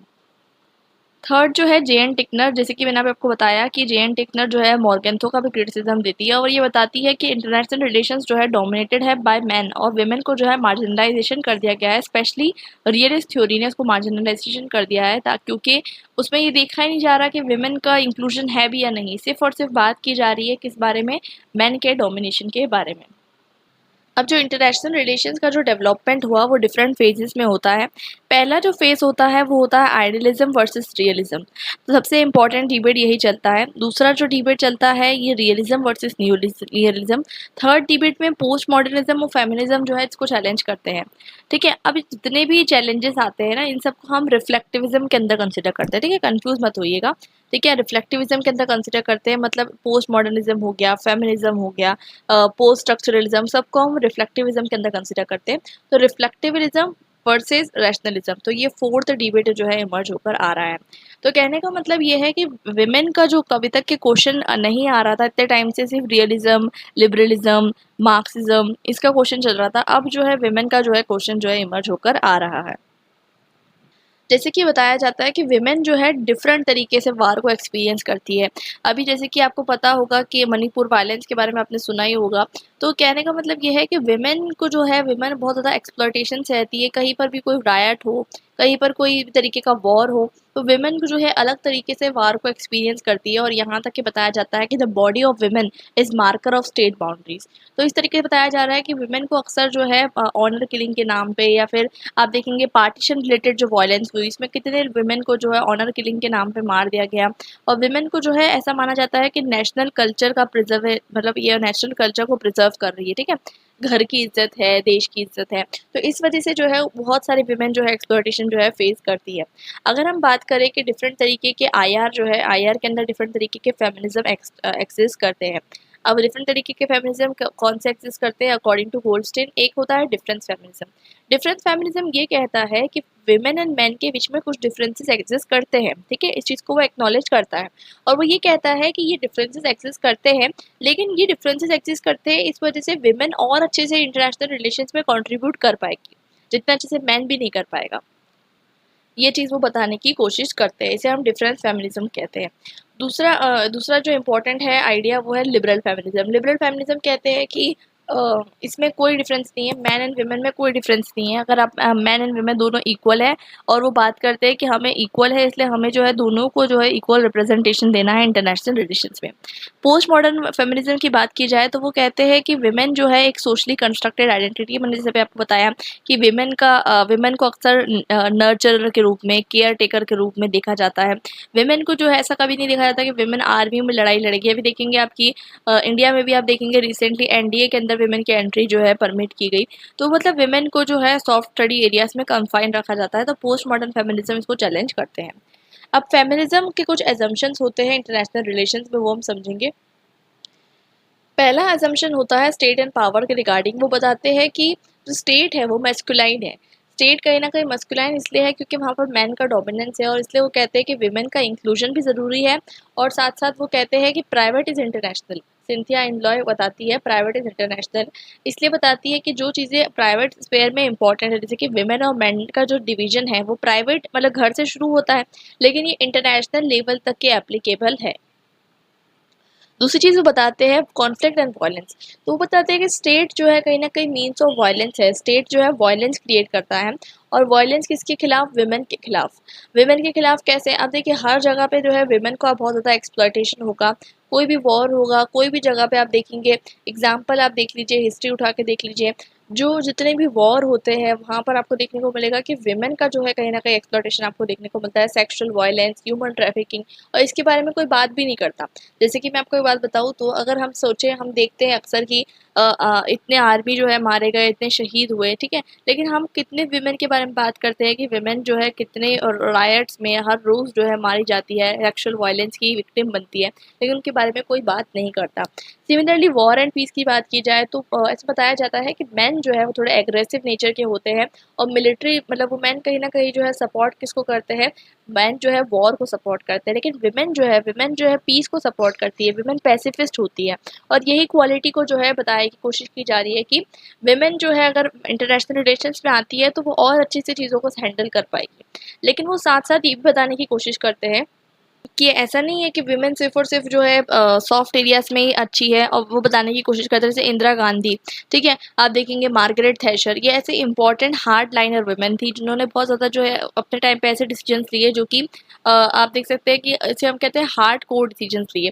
तो ऐसा नहीं है कि विमेन जो है नेशनल सिक्योरिटी के साथ कॉम्प्रोमाइज़ कर लेगी और सिर्फ़ सॉफ्ट स्टडी एरियाज़ में विमेन अच्छी है।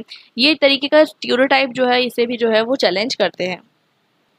कंस्ट्रक्शन ऑफ नॉलेज को भी वो चैलेंज करते हैं, जिसको हम अक्सर पोस्ट या फिर हम उसे पोस्ट स्ट्रक्चरलिस्ट फेमिनिस्ट कहते हैं। तो बेसिकली ये कहते हैं कि जो नॉलेज कंस्ट्रक्ट किया गया है कि ये विमेन जो है क्या कहते हैं वीक है, ये नॉलेज को हमें चैलेंज करना है। वेस्टफेलिया सिस्टम को भी जो है क्रिटिसाइज़ करते हैं, कहते हैं कि वेस्टफेलिया सिस्टम जो है बेसिकली ये कहीं न कहीं जो है बहुत ज़्यादा हद तक कि इसने विमेन का जो एक्सपीरियंस है इसको जो है काउंट ही नहीं किया। अब इसके डिफरेंट जो है आप कंपोनेंट्स है वो देख सकते हैं। पहला कंपोनेंट है इंस्टीट्यूशन एंड वर्ल्ड ऑर्डर। तो वो बताने की कोशिश करते हैं कि विमेन का जो वर्क होता है अक्सर अनपेड होता है, ठीक है? विमेन जो है जितना भी डोमेस्टिक वर्क करती है उसे अनपेड होता है, और इसी के चलते फिर वो डिमांड करते हैं डिफरेंट चीज़ें, जैसे कि इक्वल पे स्ट्रक्चर, और वर्क प्लेस के अंदर जो हरासमेंट होता है उसका अगेन पॉलिसी बनाने के लिए जो है कहीं न कहीं जो है काम करने की बात की जाती है। और जेंडर सेंसिटाइजेशन का प्रोग्राम, यहाँ पर ये सब चीज़ों की यहाँ पर बात की जाती है। इनइक्वालिटी एंड जस्टिस जो है मतलब जस्टिस इंश्योर करने के लिए बहुत सारी चीज़ें जो है बात की जाती है कि करना है हमें, जैसे कि सोसाइटल लेवल पे, नेशनल लेवल पे, इंटरनेशनल लेवल पे जस्टिस इंश्योर करना बहुत ज़्यादा ज़रूरी है। अब इसका क्रिटिसिज्म भी उभर कर आता है, ये क्रिटिसिज्म उभर कर आता है कि इसमें सबसे ज़्यादा फोकस जो है विमेन पे है, और इंटरनेशनल रिलेशंस में मतलब इन्होंने अपनी कुछ कोई थ्योरी नहीं दी, ये सिर्फ विमेन पे फोकस कर रही है और मैन पे फोकस नहीं कर रही थी कि मैन भी जो है अक्सर टॉक्सिक मैस्कुलिनिटी से सफ़र करते हैं। इट मीन्स दैट कि मैन जो होते हैं अक्सर मतलब उनको जो है क्या कहते हैं, जो उनकी मैस्कुलिनिटी होती है उसके बेसिस पे डिफाइन कर दिया जाता है सोशली स्ट्रक्चर्ड एरियाज़ में। जैसे कि फॉर एग्जांपल मैन को कहा जाता है कि कहते हैं ना कि मर्द को दर्द नहीं होता, तो वो वाली फिलॉसफी यहाँ पर हमको देखने को मिलती है कि मैन भी जो है सफ़र करते हैं, लेकिन यहाँ पर मैन की बात नहीं की जा रही है, सिर्फ विमेन की जो है बात की जा रही है। और यहाँ पर ये जो है कोई अपने आप में कोई थ्योरी नहीं दे पा रहा, सिर्फ क्रिटिसिज्म है ट्रेडिशनल थ्योरीज का। और एक और चीज़ इसमें देखने को मिलती है कि नए नए तरीके के जो कैटेगरीज है विमेन की उसको यहाँ पर काउंट नहीं किया गया। जैसे कि मैंने आपको बताया कि अगर एक कॉलोनियल वुमेन रही है, मतलब फॉर एग्जांपल इंडिया के अंदर कोई विमेन रही है और अमेरिका के अंदर कोई विमेन रही है, तो दोनों विमेन इक्वल नहीं हो सकती। द रीज़न बीइंग कि दोनों का स्ट्रगल जो है वो अलग है, और साथ-साथ जो है डिफरेंट कास्ट में, इंडिया के केसेस में आप कास्ट भी ले सकते हैं, और डिफरेंट रेसेस में अलग-अलग तरीके से विमेन की जो है सफरिंग आपको देखने को मिलती है।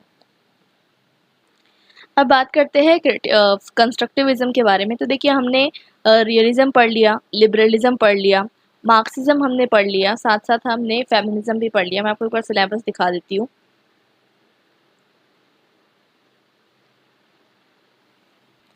तो ये आपको देखने को मिल रहा है व्हाट इज़ आईआर, हमने डिस्कस कर लिया, हमने बिग बैंग के बारे में डिस्कस किया, ट्रीटी ऑफ वेस्टफेलिया के बारे में, और डीकोलोनियल अकाउंट्स के बारे में हमने डिस्कस किया। इंडिया के कंटेक्स्ट में किस तरीके से इम्पोर्टेंट है, आप देख सकते हैं कि जो इमर्जेंस कौटिल्य की थ्योरी, ये सब हमने डिस्कस किया। आईआर के अंदर जो थ्योरीज है उसके बारे में हमने पढ़ा, रियलिज्म पढ़ लिया, लिबरलिज्म पढ़ लिया, हमने मार्क्सिज्म पढ़ लिया और फेमिनिज्म भी पढ़ लिया। अब हम जो है कंस्ट्रक्टिविज्म भी पढ़ लेंगे। उसके बाद ये छोटे-छोटे कॉन्सेप्ट्स हैं, देखिए ये power, sovereignty, empire, international order, ये भी हम कवर करेंगे। देखिए ये जो कॉन्सेप्ट्स हैं, ये अक्सर आपको शॉर्ट नोट्स में आ सकते हैं, ठीक है? तो इसके बारे में हम शॉर्ट में डिस्कस करेंगे, ज़्यादा डिटेल में नहीं जाएँगे। और अक्सर जो है शॉर्ट नोट्स ऐसा कहा जाता है कि अटेम्प्ट नहीं करने चाहिए, इंस्टेड ऑफ दैट आप जो है क्वेश्चन अटेम्प्ट करिए, ठीक है? तो उसमें आपको जो है ज़्यादा स्कोरिंग होते हैं। तो कॉन्सेप्ट्स जो है कहने का मतलब ये है कि पावर, सॉवरेनिटी, एम्पायर और इंटरनेशनल ऑर्डर, ये चारों जो है आपको देखने को मिलता है कि ये चारों कॉन्सेप्ट जो है ये आ सकते हैं आपके mainly in the terms of short notes. और फोर्थ जो है आपका ग्लोबल आईआर और एक रिलेशनल टर्न, ये जो है हम डिस्कस कर लेंगे। तो इसी के साथ हमारा जो पूरा सिलेबस है ये कंप्लीट हो जाएगा। कंस्ट्रक्टिविज्म बेसिकली एक ऐसी आइडियोलॉजी है जो चैलेंज करती है कि जो नॉलेज का कंस्ट्रक्शन किया गया है, ठीक है, ध्यान से समझिएगा। जो आपने अभी स्टार्टिंग में अगर सेमेस्टर 1 में पोस्ट मॉडर्निज्म पढ़ा होगा, तो ये सिमिलर टू दैट ओनली, कि ये बताती है कि जो नॉलेज का कंस्ट्रक्शन किया गया है इसको चैलेंज करती है। वो कहती है कि जो नॉलेज का कंस्ट्रक्शन है इसमें वेस्टर्न हेजेमनी आपको देखने को मिलती है, यूरोसेंट्रिज्म देखने को मिलता है, इस सब चीज़ों को वो चैलेंज करती है। इसके बारे में जो डिटेल में है हम कवर करेंगे ग्लोबल आईआर में, क्योंकि ग्लोबल आईआर में हम देखेंगे कि किस तरीके से यूरोसेंट्रिज्म का कंस्ट्रक्शन किया गया है, तब आपको और ज़्यादा जो है डिटेल में क्लियरली समझ में आ जाएगा। बेसिकली कंस्ट्रक्टिविज्म ये बताने की कोशिश करता है कि 3 लेवल पे जो है कंस्ट्रक्टिविज्म हो सकता है। एक तो सिस्टमैटिक लेवल पे, एक यूनिट लेवल पे, एक होलिस्टिक लेवल पे। तो अलग अलग तरीके से जो है आइडियोलॉजी को कंस्ट्रक्ट किया जाता है। और वो ये कहते हैं कि सोशल रियलिटी ज़रूरी नहीं कि जो दिख रहा है वो सच हो, वो जो आपको सच दिख रहा है वो कंस्ट्रक्ट किया जा सकता है, ठीक है। और बहुत सारी पावर्स जो है इसको कंस्ट्रक्ट करने की कोशिश करते रहती है। तो ये जो है इस कंस्ट्रक्टिविज्म की बेसिकली आइडियोलॉजी है। ग्लोबल आईआर में इसको आपको और अच्छे से समझ में आ जाएगा। अब बात करते हैं पावर की। तो पावर एक बहुत ही इंपॉर्टेंट कॉन्सेप्ट है। अगर हम देखें तो पावर की जब हम बात करते हैं तो पावर जो है 2 तरीके की होती है मेनली, एक हार्ड पावर, एक सॉफ्ट पावर। तो हार्ड पावर यानी वो पावर जिसमें मिलिट्री फोर्स का यूज़ हो रहा है, अक्सर रियलिस्ट जो है इस पावर की बात करते हैं। सॉफ्ट पावर यानी कि हम देख सकते हैं जो हमारे दिमाग पे काम करती है। मैंने आपको बताया पावर ऑफ अट्रैक्शन, जिसमें कल्चरल पॉलिटिकल आइडिया से हम जो है अट्रैक्टेड फील करते हैं। प्रोपोगेंडा भी एक तरीके की सॉफ्ट पावर होती है और लिबरल इस पे अक्सर फोकस करते हैं। और सॉफ्ट पावर अगर हम देखें तो पीसफुल होती है। लेकिन हार्ड पावर कैसी होती है? हार्ड पावर यानी यूज़ ऑफ कैरेक्टरिस्टिक्स, मतलब कहीं ना कहीं जो है हथियार का यूज़ करने की बात यहाँ पर की जाती है। ये जो है पीसफुल होती है और ये पीसफुल नहीं होती। और इसमें जो है इसकी बेसिक आइडियोलॉजी ये होती है हार्ड पावर की, कि अगर आपको शांति चाहिए, if you desire for piece prepare for वार, अगर आपको शांति चाहिए तो आप युद्ध के लिए तैयार हो जाओ। ये रियलिस्ट की जो है आइडियोलॉजी है और इसी पे जो है हार्ड पावर बेस्ड होती है। दूसरा जो कॉन्सेप्ट है हमारा वो है सॉवरेनिटी का। ये सॉवरेनिटी जो है लैटिन वर्ड से आया है, मतलब सुप्रेनस। उसका मतलब होता है अल्टीमेट पावर, मतलब स्टेट जो है वो सुप्रीम रहेगा। आपस में जो है स्टेट, मतलब जो स्टेट है सुप्रीम रहेगा, उसका जो है उसके पर्सनल अफेयर्स में कोई इंटरफेयर नहीं कर सकता। और इसका कॉन्सेप्ट कहाँ से इमर्ज होकर आया है? वेस्टफेलिया के ट्रीटी से इमर्ज होकर आया है।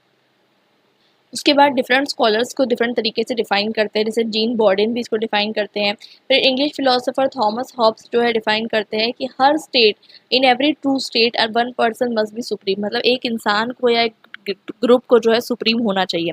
सिमिलरली जीन जैक्स रोसियो और जॉन लॉकी भी जो है सॉवरेनिटी के आइडिया को सपोर्ट करते हैं। और आप देखेंगे कि जो फ्रेंच का कॉन्स्टिट्यूशन जो बनता है 1791 के अंदर, उसमें बताया जाता है कि सॉवरेनिटी वन इंडिविजिबल, अनएलिनेबल एंड और अनकॉम्प्रोमाइजेबल है। मतलब कहने का मतलब ये देखने को मिलता है कि फॉरेन फ्रेंच कॉन्स्टिट्यूशन में ये कहा जाता है कि जो हमारा बेसिकली राइट है, जो राइट टू सॉवरेनिटी है, इसे हमसे कोई छीन नहीं सकता, ठीक है। इस बारे में जो है आइडिया इमर्ज होकर फ्रेंच कॉन्स्टिट्यूशन में आता है। लेकिन अगर हम देखें तो आज के टाइम पे सॉवरेनिटी के लिए बहुत सारे चैलेंजेस इमर्ज होकर आ रहे हैं, जैसे कि इंटरनेशनल ऑर्गेनाइजेशन अक्सर हमारे जो मुद्दे होते हैं उसमें जो है कहते हैं ना नो स्पोक करते रहती है। इट मीन्स दैट कि हमारे पर्सनल अफेयर्स में जो है वो घुसते रहती है, ठीक है। नाटो हो, सार्क हो, आसियान, WTO, ये सब का काम यही है। ग्लोबलाइजेशन होने की वजह से आप देखेंगे कि flow of people, goods, ideas, her cheese flow हो रही है। देखिए वायरस भी फ्लो होकर हमारे इंडिया में आ गया, हम कंट्रोल कर पाए नहीं कर पाए। तो सॉवरेनिटी के आइडिया को, मतलब बॉर्डर के, मतलब आप बॉर्डर के अंदर क्या क्या आ रहा है उसको कंट्रोल नहीं कर पाएंगे। MNCs, TNC यानी multinational corporation, transnational corporation, NGO, terrorist organisational, regional और इंस्टीट्यूशन, ये सारी चीज़ें जो है ऐसी है जो आपको कंट्रोल नहीं कर पाएंगे, ठीक है। और कुछ ऐसे इंटरनेशनल प्रोटोकॉल्स भी होते हैं जो आपको जो है कहीं ना कहीं रोकते हैं, जैसे CTBT, ठीक है, NPT, यानी कि जो वेपन ऑफ मास डिस्ट्रक्शन है उसको कंट्रोल करने के लिए ये जो प्रोटोकॉल साइन करवाए गए थे, ट्रीटी साइन करवाई गई थी। तो इसके वजह से आप देखेंगे कि नेशन जिन लोगों ने साइन कर ली थी उनके हाथ जो है बंद गए हैं, वो लोग जो है weapon of mass destruction test नहीं कर सकते। सिमिलरली क्योटो प्रोटोकॉल जो है वो एनवायरनमेंट से रिलेटेड है। और अगर कोई भी स्टेट जीनोसाइड करता है, ह्यूमन राइट्स के खिलाफ अगर कुछ करता है, तो अक्सर जो है वो चीज़ जो है मीडिया में वायरल हो जाएगी और इंटरनेशनल ऑर्गेनाइजेशंस को पता चल गया तो फिर वो लोग जो है इंटरवेंशन जो है शुरू कर देंगे। तो ये जो है आपको चीज़ जो है देखने को मिलती है। एम्पायर क्या है? देखिए, एम्पायर की बात करी जाए तो एम्पायर एक तरीके का स्टेट ही होता है जो दूसरे स्टेट्स पे अपना रूल जमा लेता है। अगर हम बात करें एम्पायर और नेशन स्टेट्स के बीच में क्या डिफरेंस है, तो एम्पायर जो होता है लार्जर होता है, नेशन स्मॉलर होता है। इसकी कोई बाउंड्रीज नहीं होती थी कि एम्पायर जितना फैलना चाहे उतना फैल सकता है, फैलते ही रहता है, अक्सर ऐसी होता है, ठीक है। स्टेट की एक डेफिनेट बाउंड्री होती है, ठीक है। और स्टेट में जो पावर होती है सुप्रीम होती है, और यहाँ पर जो है डिफरेंट लोग की डिफरेंट पावर होती है, ठीक है। जैसे फॉर एग्जांपल एक पर्टिकुलर रूलर है, उसने जो है एक उसका जो रिलेशनशिप है सेंटर के साथ वो अलग रहेगा, दूसरे रूलर का रिलेशनशिप अलग रहेगा। तो कोई डेफिनेट यहाँ पर आपको देखने को मिलता है इक्वालिटी नहीं है। यहाँ पर आपको देखने को मिलता है नेशन स्टेट में एक मोनोपोली और यूनिफॉर्मिटी देखने को मिलती है, और यहाँ पर आपको देखने को मिलेगा ओवरलैपिंग जुरिस्डिक्शन। फॉर एग्जांपल जैसे कि मुगल इंडिया में आए, ठीक है, तो उन्होंने जो इंडिया का जो स्ट्रक्चर था, ठीक है, उसको चेंज करने की कोशिश नहीं की। जैसे छोटे छोटे स्टेट्स में बहुत सारे अलग अलग स्टेट तो हम नहीं कह सकते इंडिया के कंटेक्स में, बट अलग अलग जो है लोगों के अपने अंदर लॉज थे, अपने अपने प्रैक्टिसेस थी, तो उसको अल्टर करने की कोशिश नहीं की गई। तो यहाँ पर हमें देखने को मिलता है कि एक एम्पायर जो है अपनी खुद की ऑटोनॉमी को मेंटेन करते हुए, लेकिन साथ साथ उसके दूसरे जो मतलब जिसके ऊपर रूल कर रहा है उसके अंदर ज़्यादा इंटरफेयर भी नहीं करता, क्योंकि ज़्यादा इंटरफेयर करने के चक्कर में क्या होता है कि फिर रिवॉल्ट जो है शुरू हो जाता है। तो इस चीज़ को जो अवॉइड करने के लिए एम्पायर जो है इस चीज़ को अवॉइड ही करता है। एक बहुत ही इंपॉर्टेंट चीज़ जो एसोसिएटेड है विद दी एम्पायर वो है इम्पीरियलिज्म। जैसे कि इम्पीरियलिज्म में आप देखेंगे ब्रिटिश एम्पायर ही तो माना जाता था जिसने हमारे पे रूल किया। वैसे ही Roman empire, Athens empire, different empire जो है आपको देखने को मिलते हैं। वैसे ही Byzantine, Macedonian empire, Ottoman empire भी आपको देखने को मिलते हैं। अब बात करते हैं इंटरनेशनल ऑर्डर की। तो देखिए, इंटरनेशनल ऑर्डर अपने आप में एक मतलब चेंज होते जा रहा है, लेकिन 1940s के ऑनवर्ड से जो है ये कॉन्सेप्ट इमर्ज होकर आया है। देखा जाए तो उसमें इंटरनेशनल ऑर्डर मतलब है क्या बेसिकली। जैसे कि अगर हम देखेंगे 1945 से लेकर 1990 के बीच में जो वर्ल्ड का ऑर्डर था वो कैसा था, बायपोलर वर्ल्ड ऑर्डर था, ठीक है, जिसे हम पीरियड ऑफ कोल्ड वार कहते हैं। 1990s के बाद से किस तरीके का वर्ल्ड ऑर्डर हो गया हमारा, वो हो गया यूनिपोलर। और अभी हम देखेंगे 21st सेंचुरी में किस तरीके का वर्ल्ड ऑर्डर है, अभी मल्टीपोलर वर्ल्ड ऑर्डर है। तो ये जो वर्ल्ड ऑर्डर है ये चेंज होते रह रहा है। इसका मतलब ये है कि हमारा जो वर्ल्ड में जिस तरीके का सिस्टम है इंटरेक्शन का वो चेंज होते रह रहा है, ठीक है। और यही चेंज को जो है इंटरनेशनल ऑर्डर जो है हम कहते हैं। अब धीरे धीरे कहीं ना कहीं हम इंटरनेशनल गवर्नेंस की तरफ बढ़ते जा रहे हैं। जैसे कि इंटरनेशनल कोर्ट भी है हमारे पास, ठीक है, जैसे कि इसका हेड क्वार्टर है हेग में, ठीक है। तो यूनाइटेड नेशन द्वारा स्टैब्लिश किया गया 1998 में। वैसे ही यूनाइटेड नेशन का ह्यूमन राइट कमीशन भी है जो कहीं पर भी इंटरवीन करते रहता है। तो ये सब जो है चैलेंज टू सॉवरेनिटी भी है कहीं ना कहीं आप देखेंगे तो। और साथ साथ आपको देखने को मिलता है कि ये जो ह्यूमन राइट्स कमीशन है ये सब जो है इम्पॉर्टेंट भी है, क्योंकि अगर नहीं रहेंगे तो कहीं पर भी जो है आप देखेंगे कि वायलेंस जो है हो सकता है, और वायलेंस को प्रिवेंट करने के लिए जो है ये ह्यूमन राइट्स कमीशन जो है बिठाए गए हैं इंटरनेशनल लेवल पे।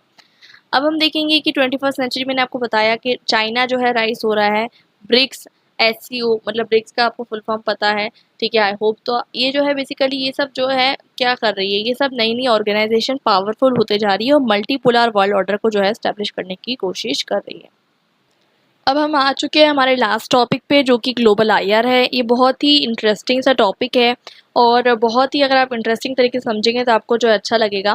बेसिकली ग्लोबल आईआर ये चाहता है कि जो हमारा अभी ट्रेडिशनल आईआर है, जो अभी सिस्टम हम आईआर का पढ़ते हैं, उसको हम थोड़ा सा और इंक्लूसिव और प्लूरल बना सके, कॉम्प्रिहेंसिव बना सके, जिससे ग्लोबल साउथ की वॉइसेस को भी जो है लोग सुन सके। तो ग्लोबल आईआर जो है बेसिकली वो कहता है कि नया पर्सपेक्टिव हमें जो है ऐड करना है एग्जिस्टिंग आइडियोलॉजीज़ के अंदर। ये बहुत ही इंपॉर्टेंट है, ये समझता है, क्योंकि वो कहता है कि प्लूरलिस्टिक यूनिवर्सलिज्म को आइडेंटिफाई करता है। मतलब एक सिंगल रियलिटी नहीं हो सकती, बहुत सारी मल्टीपल वर्जन ऑफ रियलिटीज़ हो सकती है, उसको आपको समझना है। इसमें सबसे ज़्यादा इंपॉर्टेंट जो इसने काम किया है वो है अमिताभ आचार्य और भूजन, दोनों ने मिलकर काम किया है, और इसे टॉर्च बीयर कहा जाता है ग्लोबल आईआर। तो वो क्या बताते हैं, वो एक्सप्लेनेशन देते हैं कि वेस्टर्न आईआर क्यों डोमिनेट करता है हमारे, हम जो इतना पढ़ रहे हैं आईआर, ये वेस्टर्न डोमिनेटेड आईआर है, क्यों ऐसा है। ऐसा इसलिए है, 5 एजम्पशंस वो देते हैं। पहला एजम्पशन ये है कि वेस्टर्न आईआर थ्योरी को ऐसा माना जाता है कि वो जो है सही रास्ता है, मतलब कहते हैं ना रैशनलिज्म के बेस्ड है, उसको कोई चैलेंज कर ही नहीं सकता। ठीक है, दूसरा एक प्रॉब्लम ये है कि उसने हेजेमनी भी गेन कर ली है ग्रामसियन सेंस में। तो हमने आपको भी ग्रामस्की का कॉन्सेप्ट पढ़ाया था कि हेजेमनी के थ्रू उन्होंने जो है अपनी पावर जो है वेस्टर्न कॉन्सेप्ट ने जो है गेन कर ली है। थर्ड जो है non western IR theories exist करती है लेकिन हिडन है, जैसे कि हम कहते हैं ना कि इंडिया की थ्योरी है, सबके पास थ्योरी है, चाइना की थ्योरी है, अभी आगे पढ़ेंगे हम, लेकिन उनकी थ्योरीज हिडन है, वो सामने नहीं आ पाई। ठीक है, फोर्थ जो है लोकल कंडीशंस जो है उसके अगेंस्ट डिस्क्रिमिनेट करती है। क्यों नहीं सामने आ पाई? क्योंकि उनके पास इतनी रिसोर्सेज नहीं थी, टेक्नोलॉजी नहीं थी जिससे वो जो है बाहर आ पाए। और फिफ्थ जो है वेस्ट को जो है हेड स्टार्ट मिला। आपको पता है हेड स्टार्ट क्या होता है? अब उनके पास टेक्नोलॉजी रिसोर्सेज पहले आ गई, इसलिए वो लोग अपनी आइडियोलॉजी को प्रोपोगेट करने लगे और ईस्टर्न वर्ल्ड जो है वो पीछे रह गया। अगर हम बात करें कि हमें ग्लोबल आईआर की ज़रूरत क्या है, तो ग्लोबल आईआर की देखिए ज़रूरत क्यों है। एक तो सबसे इम्पोर्टेंट कि ट्रेडिशनल आईआर का बहुत ज़्यादा क्रिटिसिज्म है। क्या क्या क्रिटिसिज्म है? पहला तो ये कि ट्रेडिशनल आईआर यूरोसेंट्रिक है। यूरोसेंट्रिक है मतलब ये सिर्फ और सिर्फ यूरोप की हिस्ट्री के बारे में पढ़ता है और बाकी वर्ल्ड के बारे में हिस्ट्री में नहीं पढ़ता। अब यूरोसेंट्रिज्म क्या होता है मैंने आपको बताया था कि मैं आपको यहाँ पर बताऊंगी कि यूरोसेंट्रिज्म क्या होता है। तो मैंने आपको ये बताया कि यूरोसेंट्रिज्म मतलब जब यूरोप को आप सेंटर में रखते हो और बताते हो कि सुपीरियर है यूरोप बाकी वर्ल्ड से, इसे हम यूरोसेंट्रिज्म की आइडियोलॉजी कहते हैं। अब बात की जाए कि ये क्यों इमर्ज हुआ यूरोसेंट्रिज्म, तो इसके पीछे दो एक इम्पॉर्टेंट रीज़न है। एक तो एनलाइटनमेंट पीरियड, तो वो लोग सोच रहे थे, उन लोगों का जो टाइम पीरियड था 16-17 सेंचुरी का, तो उन्हें लगता था कि हमारा जो है एनलाइटनमेंट हो चुका है और बाकी सारा वर्ल्ड जो है वो बिल्कुल अंधेरे में है। ठीक है, हम लोग रोशनी लेकर जाएंगे, उनको जो है एनलाइटन करेंगे। तो ये उनका कॉन्सेप्ट था जिसको हम वाइट मैन बर्डन कहते हैं। आई होप आपने जो अगर मेरे वीडियोस देखे होंगे तो आपको क्लियर हो चुका होगा। कंपैरेटिव पॉलिटिकल एनालिसिस में मैंने आपको ये समझाया था कि किस तरीके से यूरोप का जो है एक डोमिनेंस इसलिए रहता है कि उनको उनको लगता है कि वो लोग का काम है कि हमें जो है क्या करना है, हमें कहीं ना कहीं मॉडर्नाइज करना है। सेकेंडली इवोल्यूशनिज्म, उन्होंने जो है कुछ आइडियाज़ ऐसे ले लिए जैसे हर्बर्ट स्पेंसर डार्विन के, और इवोल्यूशनिज्म के रिगार्डिंग आइडियाज़ ले लिए और उन्होंने बताया कि भाई हमारा जो सिस्टम है वो अच्छा है। ठीक है, हमने जो है सारी चीज़ों को एक्सप्लेन कर दिया, लेकिन इवोल्यूशनिज्म अपने आप में एक थ्योरी थी जो कभी प्रूव नहीं हो पाई, लेकिन उसके बावजूद वो लोग अपने आइडियोलॉजीज़ को जो है बाकी वर्ल्ड पे इस बेसिस पे थोपते जा रहे हैं। उसके बाद बात करते हैं कोलोनियलिज्म। अब जब वो इंडिया में आए, देखिए उन्होंने वेस्टर्न करिकुलम इंट्रोड्यूस किया। अगर मैं इंडिया की बात करूँ, पूरे वर्ल्ड में गए वो लोग, लेकिन इंडिया में जब आए, जब बात करेंगे तो वेस्टर्न नॉलेज कंस्ट्रक्ट की गई, इंग्लिश को इंट्रोड्यूस किया गया। तो एक तरीके से वेस्टर्न डोमिनेंस वो लोग पहले ही क्रिएट कर चुके थे, और यही वेस्टर्न डोमिनेंस जो है उन्होंने किसके थ्रू फैलाई? कोलोनियलिज्म के थ्रू फैलाई। एक और क्रिटिसिज्म हमें देखने को मिलता है कि जो ट्रेडिशनल आईआर है पैरोकियल है। पैरोकियल है, इसका मतलब ये है कि कहीं ना कहीं इसमें डाइवर्सिटी जो है इंक्लूडेड नहीं है, सिर्फ यूरोप की बात यहाँ पर की जाती है। अच्छा, मैं आपको बता दूँ, अगर आप मेरे एक्सिस्टिंग स्टूडेंट हो तो आपको पता होगा कि जो नोट्स आपको जो है मिल जाएंगे टेलीग्राम चैनल पे, जिसकी लिंक आपको मिल जाएगी डिस्क्रिप्शन बॉक्स में। तो अगर आपने ज्वाइन नहीं किया है तो उसको ज्वाइन कर लीजिए, और अगर आप मेरे एक्सिस्टिंग स्टूडेंट हो तो आपको पता ही होगा कि वहाँ पर आपको मिल जाएंगे नोट्स। बाकी अगर आप मेरे मेंबर बनना चाहते हैं तो आप मेंबरशिप टैब पर जाकर जो है चेकआउट कर सकते हैं। अब बढ़ते हैं हम आगे, तो स्टैनले हॉफमैन इसको बताते हैं कि ट्रेडिशनल आईआर जो है वो एक तरीके से अमेरिकन सोशल साइंस है। मतलब सिर्फ और सिर्फ अमेरिका की बात हो रही है, पूरा वर्ल्ड की यहाँ पर बात नहीं हो रही है। अब ये पेरोकियल क्यों है? पेरोकियल इसलिए है क्योंकि ये एथनोसेंट्रिक है। अब एथनोसेंट्रिक क्या होता है? एथनोसेंट्रिक मतलब यही कि जब हमारे कल्चर को हम ऊपर रखते हैं, ठीक है, दूसरों के कल्चर से, इसे हम एथनोसेंट्रिज्म कहते हैं। तो रॉबर्ट कॉक्स बताते हैं कि रॉबर्ट कॉक्स एक बहुत अच्छी लाइन बोलते हैं कि theory is always for something for someone. अब थ्योरी किसी ना किसी चीज़ के लिए होती है, किसी के लिए होती है। इसका क्या मतलब? इसका कहने का मतलब ये है कि जो वेस्टर्न थ्योरीज बनाई गई है वो कहीं ना कहीं हमारे ट्रेडिशनल थ्योरीज को मतलब बैकवर्ड दिखाने के लिए जो है बनाई गई है। अब वहाँ पर इसका एक और रीज़न ये भी है, राइज ऑफ पॉजिटिविज्म। वहाँ हमें देखने को मिलता है कि साइंटिफिक डेवलपमेंट हो रहे थे, तो वो लोग सोचते हैं कि हम साइंस के थ्रू हर चीज़ को प्रूव कर देंगे। लेकिन देखिए, साइंस के थ्रू आप किसी चीज़ को प्रूफ नहीं कर सकते, ये बात आपको ध्यान रखनी है। साइंस जो है वो एविडेंसेस देता है, लेकिन साइंस जो है अल्टीमेट ट्रूथ नहीं होता है। लेकिन वो लोग क्या कोशिश करते हैं ये दिखाने की कि जैसे कि कोई रिसर्च हुआ, उसके बाद साइंटिफिक रिजल्ट जो है चेंज भी हो सकते हैं, लेकिन वो लोग ये कोशिश करते हैं कि हम लोग जो है कहीं ना कहीं हमारा जो हर चीज़ जो हम बताएंगे वो क्या बताएंगे? साइंस के बेसिस बताएंगे, ताकि हम कोई चैलेंज कर ही ना सके। अब बात करते हैं नवनीता चड्ढा बेहरा की, तो वो बताती है कि इंटरनेशनल रिलेशंस में 3 प्रॉब्लम है। एक तो यूरोसेंट्रिज्म की प्रॉब्लम है, एक एपिस्टेमोलॉजिकल फ्रेम की प्रॉब्लम है, एक एम्पिरिसिज्म की प्रॉब्लम है। इससे मतलब ऐसा लगता है कि यूरोसेंट्रिज्म अपने आप में मतलब बहुत ज़्यादा डोमिनेट कर रहा है। एपिस्टेमोलॉजिकल फ्रेम आपको पता है, मतलब जैसे किसी भी चीज़ को पढ़ने का तरीका जो होता है, मेथड होती है जो, उसे हम एपिस्टेमोलॉजिकल कहते हैं। तो यूरोपियन ने जो है कहीं न कहीं उस मेथड पे भी जो है अपना डोमिनेंस बना के रखा हुआ है। अगर हमें ग्लोबल आईआर पढ़ना है तो उसके लिए क्या क्या चैलेंजेस हमें फेस करने होंगे। एक तो हमें एपिस्टेमोलॉजिकल चैलेंज फेस करना होगा, क्योंकि देखिए मेजॉरिटी ऑफ प्रोडक्शन हाउसेस कहाँ पर है, वेस्टर्न कंट्रीज़ में है, इसलिए उनका डोमिनेशन वहाँ बना हुआ है। दूसरा हमें ऑन्टोलॉजिकल चैलेंज फेस करना होगा। ऑन्टोलॉजिकल चैलेंज जैसे कि फॉर एग्जांपल हम जिस तरीके से पढ़ते हैं अभी आईआर को, ठीक है, उसे हमें चेंज करना होगा, ठीक है। मतलब आचार्य एंड भूषण बताते हैं कि हमने जो वर्ल्ड हिस्ट्री है उसको किस तरीके से फ्रेम किया, यूरोसेंट्रिक तरीके से फ्रेम किया है। जैसे कि मैंने आपको बताया था अभी स्टार्टिंग में बताया था चैप्टर के, कि जो कोल्ड वार एरा है उसको लॉन्ग पीस की तरह बताया गया, लेकिन वो लॉन्ग पीस था नहीं, ये कंस्ट्रक्ट किया गया है, ठीक है। ये पॉइंट आप कंस्ट्रक्टिविज्म में भी लिख सकते हैं, मैंने आपको भी बताया था। तो यूरोसेंट्रिज्म जो बेसिकली है, यूरोसेंट्रिज्म की जो आइडियोलॉजी है, ये जो है कंस्ट्रक्ट की गई है, और ये आइडियोलॉजी को जो है आचार्य एंड भूषण चैलेंज करते हैं। अभी जो ट्रेडिशनल आईआर है आपको देखने को मिलता है, इसमें वेस्टर्न वर्सेस नॉन वेस्टर्न दोनों के बीच में डिफरेंस बताया जाता है, और नॉन वेस्टर्न को बताया जाता है कि बहुत पेरोकियल है, बहुत बैकवर्ड है, अंडर डेवलप्ड है, और वेस्टर्न को बताया जाता है कि बहुत ज़्यादा मॉडर्नाइज है। एंटोनियो ग्राम्स्की का आइडिया तो मैंने आपको बता ही दिया, हेजेमनी का, ये भी बहुत इंपॉर्टेंट है इसको समझने के लिए कि वेस्टर्न कंट्री से अपना हेजेमनी जो है, अब देखिए सोशल मीडिया के थ्रू आप देखेंगे हम क्या कर रहे हैं, हम क्रिसमस डे सेलिब्रेट करते रहते हैं, हैप्पी न्यू ईयर सेलिब्रेट कर रहे हैं, ठीक है। बहुत सारे कॉन्सेप्ट्स जो है ऐसे हैं जो हमारी इंडिया के कल्चरल कंटेक्स्ट में नहीं थे, और ना ही वर्ल्ड में किसी और कंट्री में थे, ये सिर्फ यूरोसेंट्रिक जो है अप्रोचेस जो है हम फॉलो करने लग गए हैं।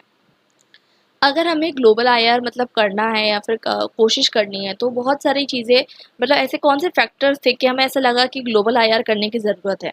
सबसे पहले तो थर्ड वर्ल्ड कंट्रीज इमर्ज हो रही थी 1945 ऑनवर्ड्स, आपको पता है, पोस्ट सेकेंड वर्ल्ड वार। तो इससे जो है समझ में आया कि जो थर्ड वर्ल्ड कंट्रीज है उनके पास भी अपने आइडियाज़ हैं, वो जो है बाहर आने लग गए। दूसरी चीज़ यहाँ पर हमें देखने को मिलती है कि सेकंड जो थर्ड वर्ल्ड कंट्रीज है वो साथ में आकर बहुत सारे ऑर्गेनाइजेशन फ्रेम करने लग गई, specially later half of 20th century में आपको देखने को मिलेगा। सार्क, आशियान, जो अंडर डेवलप कंट्रीज थी, वो लोग साथ में आकर जो इस तरीके के ऑर्गेनाइजेशन फ्रेम करती है, इससे भी जो है यूनिटी बढ़ने लग गई, और साथ में जो है यूनिटी से आप क्या कर सकते हो, बहुत सारी चीज़ें अचीव कर सकते हो। थर्डली जो है हम देखेंगे कि नॉन स्टेट एक्टर्स का इमरजेंस होने लग गया, जैसे कि मैंने आपको बताया, United Nations, world bank, IMF. इससे कहीं ना कहीं आपको देखने को मिलता है ग्लोबल साउथ का जो है, ग्लोबल साउथ का पर्सपेक्टिव जो है वो बाहर आने लग गया। जैसे यूनाइटेड नेशंस है, तो यूनाइटेड नेशन जनरल असेंबली में सारी कंट्रीज है, अब सारी कंट्रीज उसमें ग्लोबल साउथ डोमिनेट करती है, ठीक है। तो ये आपको यहाँ पर देखने को मिलता है। फिर बात करते हैं, उस टाइम पे बहुत सारे क्रिटिसिज्म भी उभर कर आ रहे थे, जैसे कि मैंने आपको बताया, पोस्ट मॉडर्निज्म, फेमिनिज्म, ठीक है, और उसके बाद मार्क्सिज्म और मॉडर्नाइजेशन थ्योरी के क्रिटिसिज्म इमर्ज होकर आ रहे थे। मॉडर्नाइजेशन थ्योरी के क्रिटिसिज्म मैंने आपको जो स्टार्टिंग में समझाए थे, एजी फ्रैंक के डिपेंडेंसी थ्योरी, ठीक है। तो ये सब जो है क्रिटिसिज्म उभर कर आ रहे थे, जो कहीं ना कहीं चैलेंज कर रहे थे वेस्टर्न डोमिनेशन को, और इस वजह से ग्लोबल आईआर की जो है ज़रूरत बढ़ते जा रही थी। डिपेंडेंसी थ्योरी तो मैंने आपको समझाई ही थी। एजी फ्रैंक का जो मॉडल है कि मेट्रोपोलिस सैटेलाइट मॉडल, मतलब जिसमें किस तरीके से जो वेस्टर्न कंट्रीज है वो कहीं ना कहीं ग्लोबल साउथ कंट्रीज का जो है एक्सप्लॉयटेशन कर रही है। फिर बात करते हैं कोर पेरिफेरी मॉडल, जो कि समीर एमीन द्वारा दिया गया था। मैंने आपको वो भी बता दिया था कि किस तरीके से जो फर्स्ट वर्ल्ड कंट्रीज है वो एक्सट्रैक्ट करती है resources from the third world countries. उसके बाद बात करते हैं वेस्टफेलियन सिस्टम। तो वेस्टफेलियन सिस्टम को, जैसे कि स्टार्टिंग में आपका चैप्टर के अंदर था कि जो आपका बिग बैंग है, बिग बैंग जो है उसको जो आपको जो है चैलेंज करना है। तो ये जो आपको बताया गया है कि जो ओरिजिन हुआ है वेस्टफेलियन सिस्टम से, ये गलत है। ये गलत है, यूरोसेंट्रिक है, पेरोकियल है, वन डायमेंशनल है। ऐसा इसलिए क्योंकि ऐसे ऑलरेडी इस तरीके का कॉन्सेप्ट हमारे इंडिया में और बाकी दूसरी कंट्रीज में एग्जिस्ट करता था, लेकिन इस चीज़ को जो है कंसिडर नहीं किया गया। और एक और चैलेंज जो है सॉवरेनिटी को, जैसे मैंने अभी आपको बताया कि क्या चैलेंज हो रहा है, एमएनसीज एंड टीएनसीज की वजह से बहुत सारा चैलेंज देखने को मिल रहा है। ग्लोबलाइजेशन बढ़ते जा रहा है, तो नेशनल बाउंड्रीज का कॉन्सेप्ट जो है वो ख़त्म होते जा रहा है। और मार्केट प्लेस का तो कोई मतलब कह सकते हैं कि कोई लिमिट ही नहीं है, वो तो पूरे वर्ल्ड में फैला हुआ है। इंटरडिपेंडेंस आपस में जो है बढ़ते जा रही है, जिस वजह से ये जो सॉवरेनिटी का कॉन्सेप्ट है इसको जो है कहीं ना कहीं चैलेंज मिल रहा है। अब अगर हमें ग्लोबलाइज आयर करना है तो हम किस तरीके से कर सकते हैं। पहले तो हमें ये जो यूरोपियन हिस्टोरिकल मिथ्स हैं, ठीक है, उसको हमें मतलब डिकंस्ट्रक्ट करना है। कैसे डिकंस्ट्रक्शन करना है, जैसे कि मैंने आपको बताया कि जैसे कि कोल्ड वार एरा को बताया जाता है कि लॉन्ग पीस है, लेकिन थर्ड वर्ल्ड कंट्रीज़ जो है उनका जो है कोई पर्सपेक्टिव नहीं लिया जाता, तो हमें हमारा पर्सपेक्टिव भी ऐड करना है। सेकेंडली सबल्टर्न पर्सपेक्टिव हमें ऐड करना है, जैसे एंटोनियो ग्राम्स्की ने इस पे बहुत अच्छा काम किया है, जो मार्जिनलाइज सेक्शन ऑफ पीपल है उनका पर्सपेक्टिव भी हमें ऐड करना है। उसके बाद जो मेटा नरेटिव है उसको हमें डीकंस्ट्रक्शन करना है। डीकंस्ट्रक्शन करना, जैसे कि मैंने आपको अगेन बता रही हूँ, ये डीकंस्ट्रक्शन वाला कॉन्सेप्ट जो है ये आप कंस्ट्रक्टिविज्म में यूज़ कर सकते हो, ठीक है। कंस्ट्रक्टिविज्म में यूज़ कर सकते हो कि डीकंस्ट्रक्शन किस तरीके से करना ज़रूरी है नॉलेज का। तो डेविस, ठाकुर एंड वेल बताते हैं कि उन्होंने क्या कोशिश की कि आईआर को डीकंस्ट्रक्ट करने के लिए उन्होंने एक राउंड टेबल सोसाइटी बनाई, जिसमें उन्होंने कुछ कंट्रीज ऐसी इंक्लूड की जो एक टाइम पे ब्रिटिशर्स की कॉलोनी रह चुकी, जैसे Canada, Australia, New Zealand, south Africa and India. और ये जो है ये सारी कंट्रीज़ को उन्होंने क्या किया, इनके पर्सपेक्टिव्स को जो है स्टडी करने की कोशिश की। और हमें क्या कोशिश करनी है, हमें आईआर के पर्सपेक्टिव्स डिफरेंट कंट्रीज से लेने हैं। जैसे इंडिया से हम ले सकते हैं, इंडिया का जो वसुदेव कुटुंबकम का यूनिवर्सल ब्रदरहुड का कॉन्सेप्ट है ये बहुत इंपॉर्टेंट, हम ले सकते हैं। वैसे ही कौटिल्य के अर्थशास्त्र से मैंने आपको बताया था मंडल थ्योरी, वो आप ले सकते हैं। वैदिक टेक्स्ट अगर हम बात की जाए तो बिनोय कुमार सरकार के अकॉर्डिंग जो है सॉवरेनिटी जो है ऐतरेय ब्राह्मण के टेक्स्ट में भी फाउंड होती है, ठीक है। सॉवरेनिटी का कॉन्सेप्ट वहाँ भी जो है आपको देखने को मिलता है, ऐसा बताने की कोशिश वो करते हैं। वैसे ही नेहरूविनिज्म का कॉन्सेप्ट भी आपको देखने को मिलता है कि जवाहरलाल नेहरू एक बहुत ही एक्सीलेंट लीडर थे और डिप्लोमेट भी थे। उन्होंने जो अपनी बुक डिस्कवरी ऑफ इंडिया में बहुत सारी चीज़ें जो है इंटरनेशनल रिलेशंस के बारे में बताई, जो कि इंटरनेशनल रिलेशंस में अपने आप में एक आइडियोलॉजी के रूप में उभर कर आ सकती है। चाइना की बात की जाए तो चाइना का खुद का एक कॉन्सेप्ट है गुआंग्स्की मतलब कनेक्शन अक्रॉस बैरियर्स, ठीक है। मतलब सब लोग एक है, ठीक है, अलग अलग नहीं है। और एक टांगशिया का भी कॉन्सेप्ट है, sorry if I am pronouncing it wrong, ठीक है। इसमें कहते हैं कि ऑल अंडर हेवन, मतलब सब लोग जो है अंडर हेवन है, मतलब सब लोग इक्वल है, सब लोग, ऐसा नहीं कि कोई अनइक्वल है, इस तरीके का कॉन्सेप्ट यहाँ पर एग्जिस्ट नहीं करता। सिमिलरली साउथ अफ्रीका का एक कॉन्सेप्ट है उबुंटू, मतलब उमुंतू नगाबंतू। इट मीन्स दैट कि एक person is a person through other people, मतलब एक इंसान, अगर समझ लीजिए एक इंसान जो है वो दूसरे इंसान, जैसे कि वेस्टर्न आइडिया क्या था, इंडिविजुअलिज्म का था, लेकिन साउथ अफ्रीका का आइडिया क्या है कि सब लोग एक से एक जुड़े हुए हैं, और अगर एक इंसान भी, मतलब अगर जस्टिस, एक इंसान को भी जस्टिस नहीं मिल रहा है तो सबके साथ इनजस्टिस है। तो इस तरीके के बहुत सारे आइडियोलॉजीज़ जो है ग्लोबल साउथ में एग्जिस्ट करती है, जो कि कहीं ना कहीं निगलेक्टेड है, और ये सब जो है आइडियोलॉजीज़ को हमें बाहर लाने की ज़रूरत है। तो बेसिकली मैंने आपको पूरा स्ट्रक्चर्ड करके दे दिया है ताकि आपको इजी हो जाए। तो अगर आपको क्वेश्चन आ जाता है एग्जाम में ग्लोबल आईआर के बारे में, तो ये सारी चीज़ें आपको मेंशन करनी है जो मैं आपको पढ़ा रही हूँ। ग्लोबल आईआर के 6 डायमेंशंस हैं। बेसिकली पहला डायमेंशन की जो यूनिवर्सलिज्म का आइडिया है, इसको चैलेंज करके एक नया आइडिया की बात यहाँ पर की जा रही है। दूसरी चीज़ यहाँ पर कहने की कोशिश की जा रही है कि हिस्ट्री अगर आप पढ़ें तो सिर्फ यूरोसेंट्रिज्म तरीके से ना पढ़ें, बल्कि ग्लोबल लेंस के थ्रू पढ़ें। और जो एग्जिस्टिंग नॉलेज है, ऐसा ना हो कि सिर्फ हमारी एक थ्योरी जो है वो सिर्फ एक साइड में थ्योरी बनकर रह जाए, बल्कि हमारी थ्योरी भी मेन स्ट्रीम थ्योरी में पढ़ी जानी चाहिए। साथ साथ जो है रीजनल डाइवर्सिटी को एक्नॉलेज करना है, और सब लोग जो है, मतलब आपको देखना है कि रीजनल डाइवर्सिटी को एक्नॉलेज करना बहुत ज़्यादा ज़रूरी है। और कल्चरल एक्सेप्शनलिज्म एंड पैरोकिलिज्म से बचना है, मतलब कोई कल्चर एक कल्चर से ऊपर है, इस चीज़ से हमें बचना है। और मल्टीपल फॉर्म ऑफ एजेंसी को हमें रिकॉग्नाइज करना है। अब देखिए यहाँ पर कुछ प्रोमिनेंट स्कॉलर्स के बारे में बताया जा रहा है, जैसे जवाहरलाल नेहरू, वो फर्स्ट थे, उन्होंने जो है न्यूक्लियर टेस्ट को जो है एडवोकेट किया था, मतलब उन्होंने कहा कि न्यूक्लियर टेस्ट को बैन करिए। उन्होंने, मतलब वो बहुत ज़्यादा आइडियलिस्ट थे एक तरीके से देखा जाए तो, वो लोग, मतलब वो जो थे वो कहीं ना कहीं सपोर्ट करते थे पीस को, तो इसलिए उन्होंने कहा कि बैन होना चाहिए न्यूक्लियर टेस्ट, और यही चीज़ बाद में जाकर फिर लोगों को रियलाइज़ हुई। और फिर हमें देखने को मिलता है अफ्रीकन यूनिटी की बात भी उन्होंने की थी, जो बाद में जाकर अफ्रीकन यूनियन के फॉर्म में जो है एक्चुअलाइज होती है। सिमिलरली महबूबुल हक जो है पाकिस्तान से, और अमर्त्य सेन दोनों मिलकर जो है काम करते हैं। और जीडीपी का जो फॉर्मूला, वो लोग जो है बेसिकली पहले तो वेस्टर्न नेशंस क्या करते थे कि कहते थे कि जिसकी जीडीपी अच्छी है वहाँ की कंट्री बेस्ट है, लेकिन ये जो है ह्यूमन डेवलपमेंट का मॉडल लेकर आते हैं, जिसमें हेल्थ एंड एजुकेशन पे फोकस रहता है, ठीक है। तो मतलब ऐसा बताया जा रहा है कि ग्लोबल साउथ पर्सपेक्टिव्स में अपने खुद के बहुत ज़्यादा जो है रिच ट्रेडिशन है, लेकिन इसको इग्नोर कर दिया जा रहा है सिर्फ और सिर्फ यूरोसेंट्रिज्म को पढ़ने के लिए। वैसे ही जो है 2015 में आईएसए जो है मीटिंग करती है न्यू ऑर्लियंस, और बेसिकली डिस्कस करती है कि ग्लोबल आयर के एजेंडा क्या होना चाहिए। ये एजेंडा है, ठीक है। और पहला एजेंडा ये होना चाहिए कि फ्रेश ट्रेंड हाइपोथेसिस को एग्जामाइन करना है फ्रॉम ग्लोबल हिस्ट्री। दूसरा ट्रेंड ये होना चाहिए कि पावर किस तरीके से डिस्ट्रीब्यूटेड है, इसको एनालाइज करना है। और 200 साल में, अभी देखिए, पावर का डिस्ट्रीब्यूशन बहुत चेंज हो रहा है। जैसे कि आप देखेंगे पहले यूरोप के हाथ में अभी पावर थी, ठीक है, फिर अमेरिका के हाथ में चले गई। अब अमेरिका के हाथ से अब कहाँ जा रही है, धीरे धीरे मल्टीपोलर वर्ल्ड में जा रही है। और थर्डली हमें रीजनल डाइवर्सिटी को जो है आइडेंटिफाई करना है। मतलब 6 उन्होंने क्या किए, टोटल उन्होंने जो है कितने मॉडल अडॉप्ट किए थे, डिफरेंट एजेंडा उन्होंने जो है अडॉप्ट किए थे, अराउंड 6 एजेंडा उन्होंने जो है अडॉप्ट किए थे कि रीजनल डाइवर्सिटी को हमें जो है रिस्पेक्ट करना है। और वो ये भी कहते हैं कि हमें मतलब ये भी पढ़ना है कि कहीं ना कहीं किस तरीके से स्टडी की जाती है, स्टडी किस तरीके से की जाती है वो भी हमें स्टडी करना है। और इंटरनेशनल और लोकल लेवल पे जो कॉन्सेप्ट है उसे हमें समझना है, और साथ साथ डिफरेंट सिविलाइजेशन को जो है हमें समझना है। अब बात करते हैं कि और भी कुछ आइडियाज़ है, जैसे कि गांधीज़्म का जो आइडिया है वो भी एक इम्पॉर्टेंट आइडिया हो सकता है इंटरनेशनल रिलेशंस में। और उन्होंने जो है सत्याग्रह का आइडिया दिया था, नॉन वायलेंस का आइडिया जिसे हम कहते हैं। वैसे ही अमर्त्य सेन का आइडिया भी बहुत इंपॉर्टेंट है। अमर्त्य सेन कहते हैं कि डेमोक्रेसी जो है वो इंडिया से मतलब जो है उसकी शुरुआत हुई, ऐसा वो कहने की कोशिश करते हैं अपनी बुक आर्ग्यूमेंट ऑफ इंडिया में। अब देखिए ग्लोबल आईआर करने के लिए डिफरेंट तरीके होते हैं, पहला तरीका तो ये हो सकता है कि थ्योरिस्ट फोकस्ड, मतलब या तो आप जो थ्योरिस्ट पर्सन है उस पर आप फोकस करिए। जैसे कि आपने थ्यूसिडाइड्स, हॉब्स, मैकियावेली ये तो पढ़ा है, लेकिन इंडिया के कंटेक्स्ट में कौन मैकियावेली है, इंडिया के कंटेक्स्ट में कौन हॉब्स है, वो आप समझिए। वैसे ही जो है फॉरेन पॉलिसीज आप समझिए वेरियस लीडर्स की, जैसे कि जवाहरलाल नेहरू की पॉलिसी समझिए। वैसे ही आप एशियन स्कॉलर्स को जो है पढ़िए, एशियन स्कॉलर्स को पढ़कर आप, बहुत सारे एशियन स्कॉलर्स ने ये काम किया है कि जो वेस्टर्न थ्योरीज होती है उसे इंडियन कंटेक्स्ट में या फिर एशियन कंटेक्स्ट में अप्लाई करके देखा है कि काम कर रही है या नहीं कर रही। और अक्सर वेस्टर्न थ्योरीज जो है वो इंडियन कंटेक्स्ट में काम नहीं आएगी, ठीक है, क्योंकि इंडिया की कल्चरल जो आइडेंटिटी है वो बहुत अलग है उन कंट्री से। तो जैसे कि कांति और वाजपेयी ने जो है ये काम किया, कांति वाजपेयी और AP राणा ने जो है इंडिया के कंटेक्स्ट में बहुत सारी वेस्टर्न थ्योरीज को अप्लाई किया है।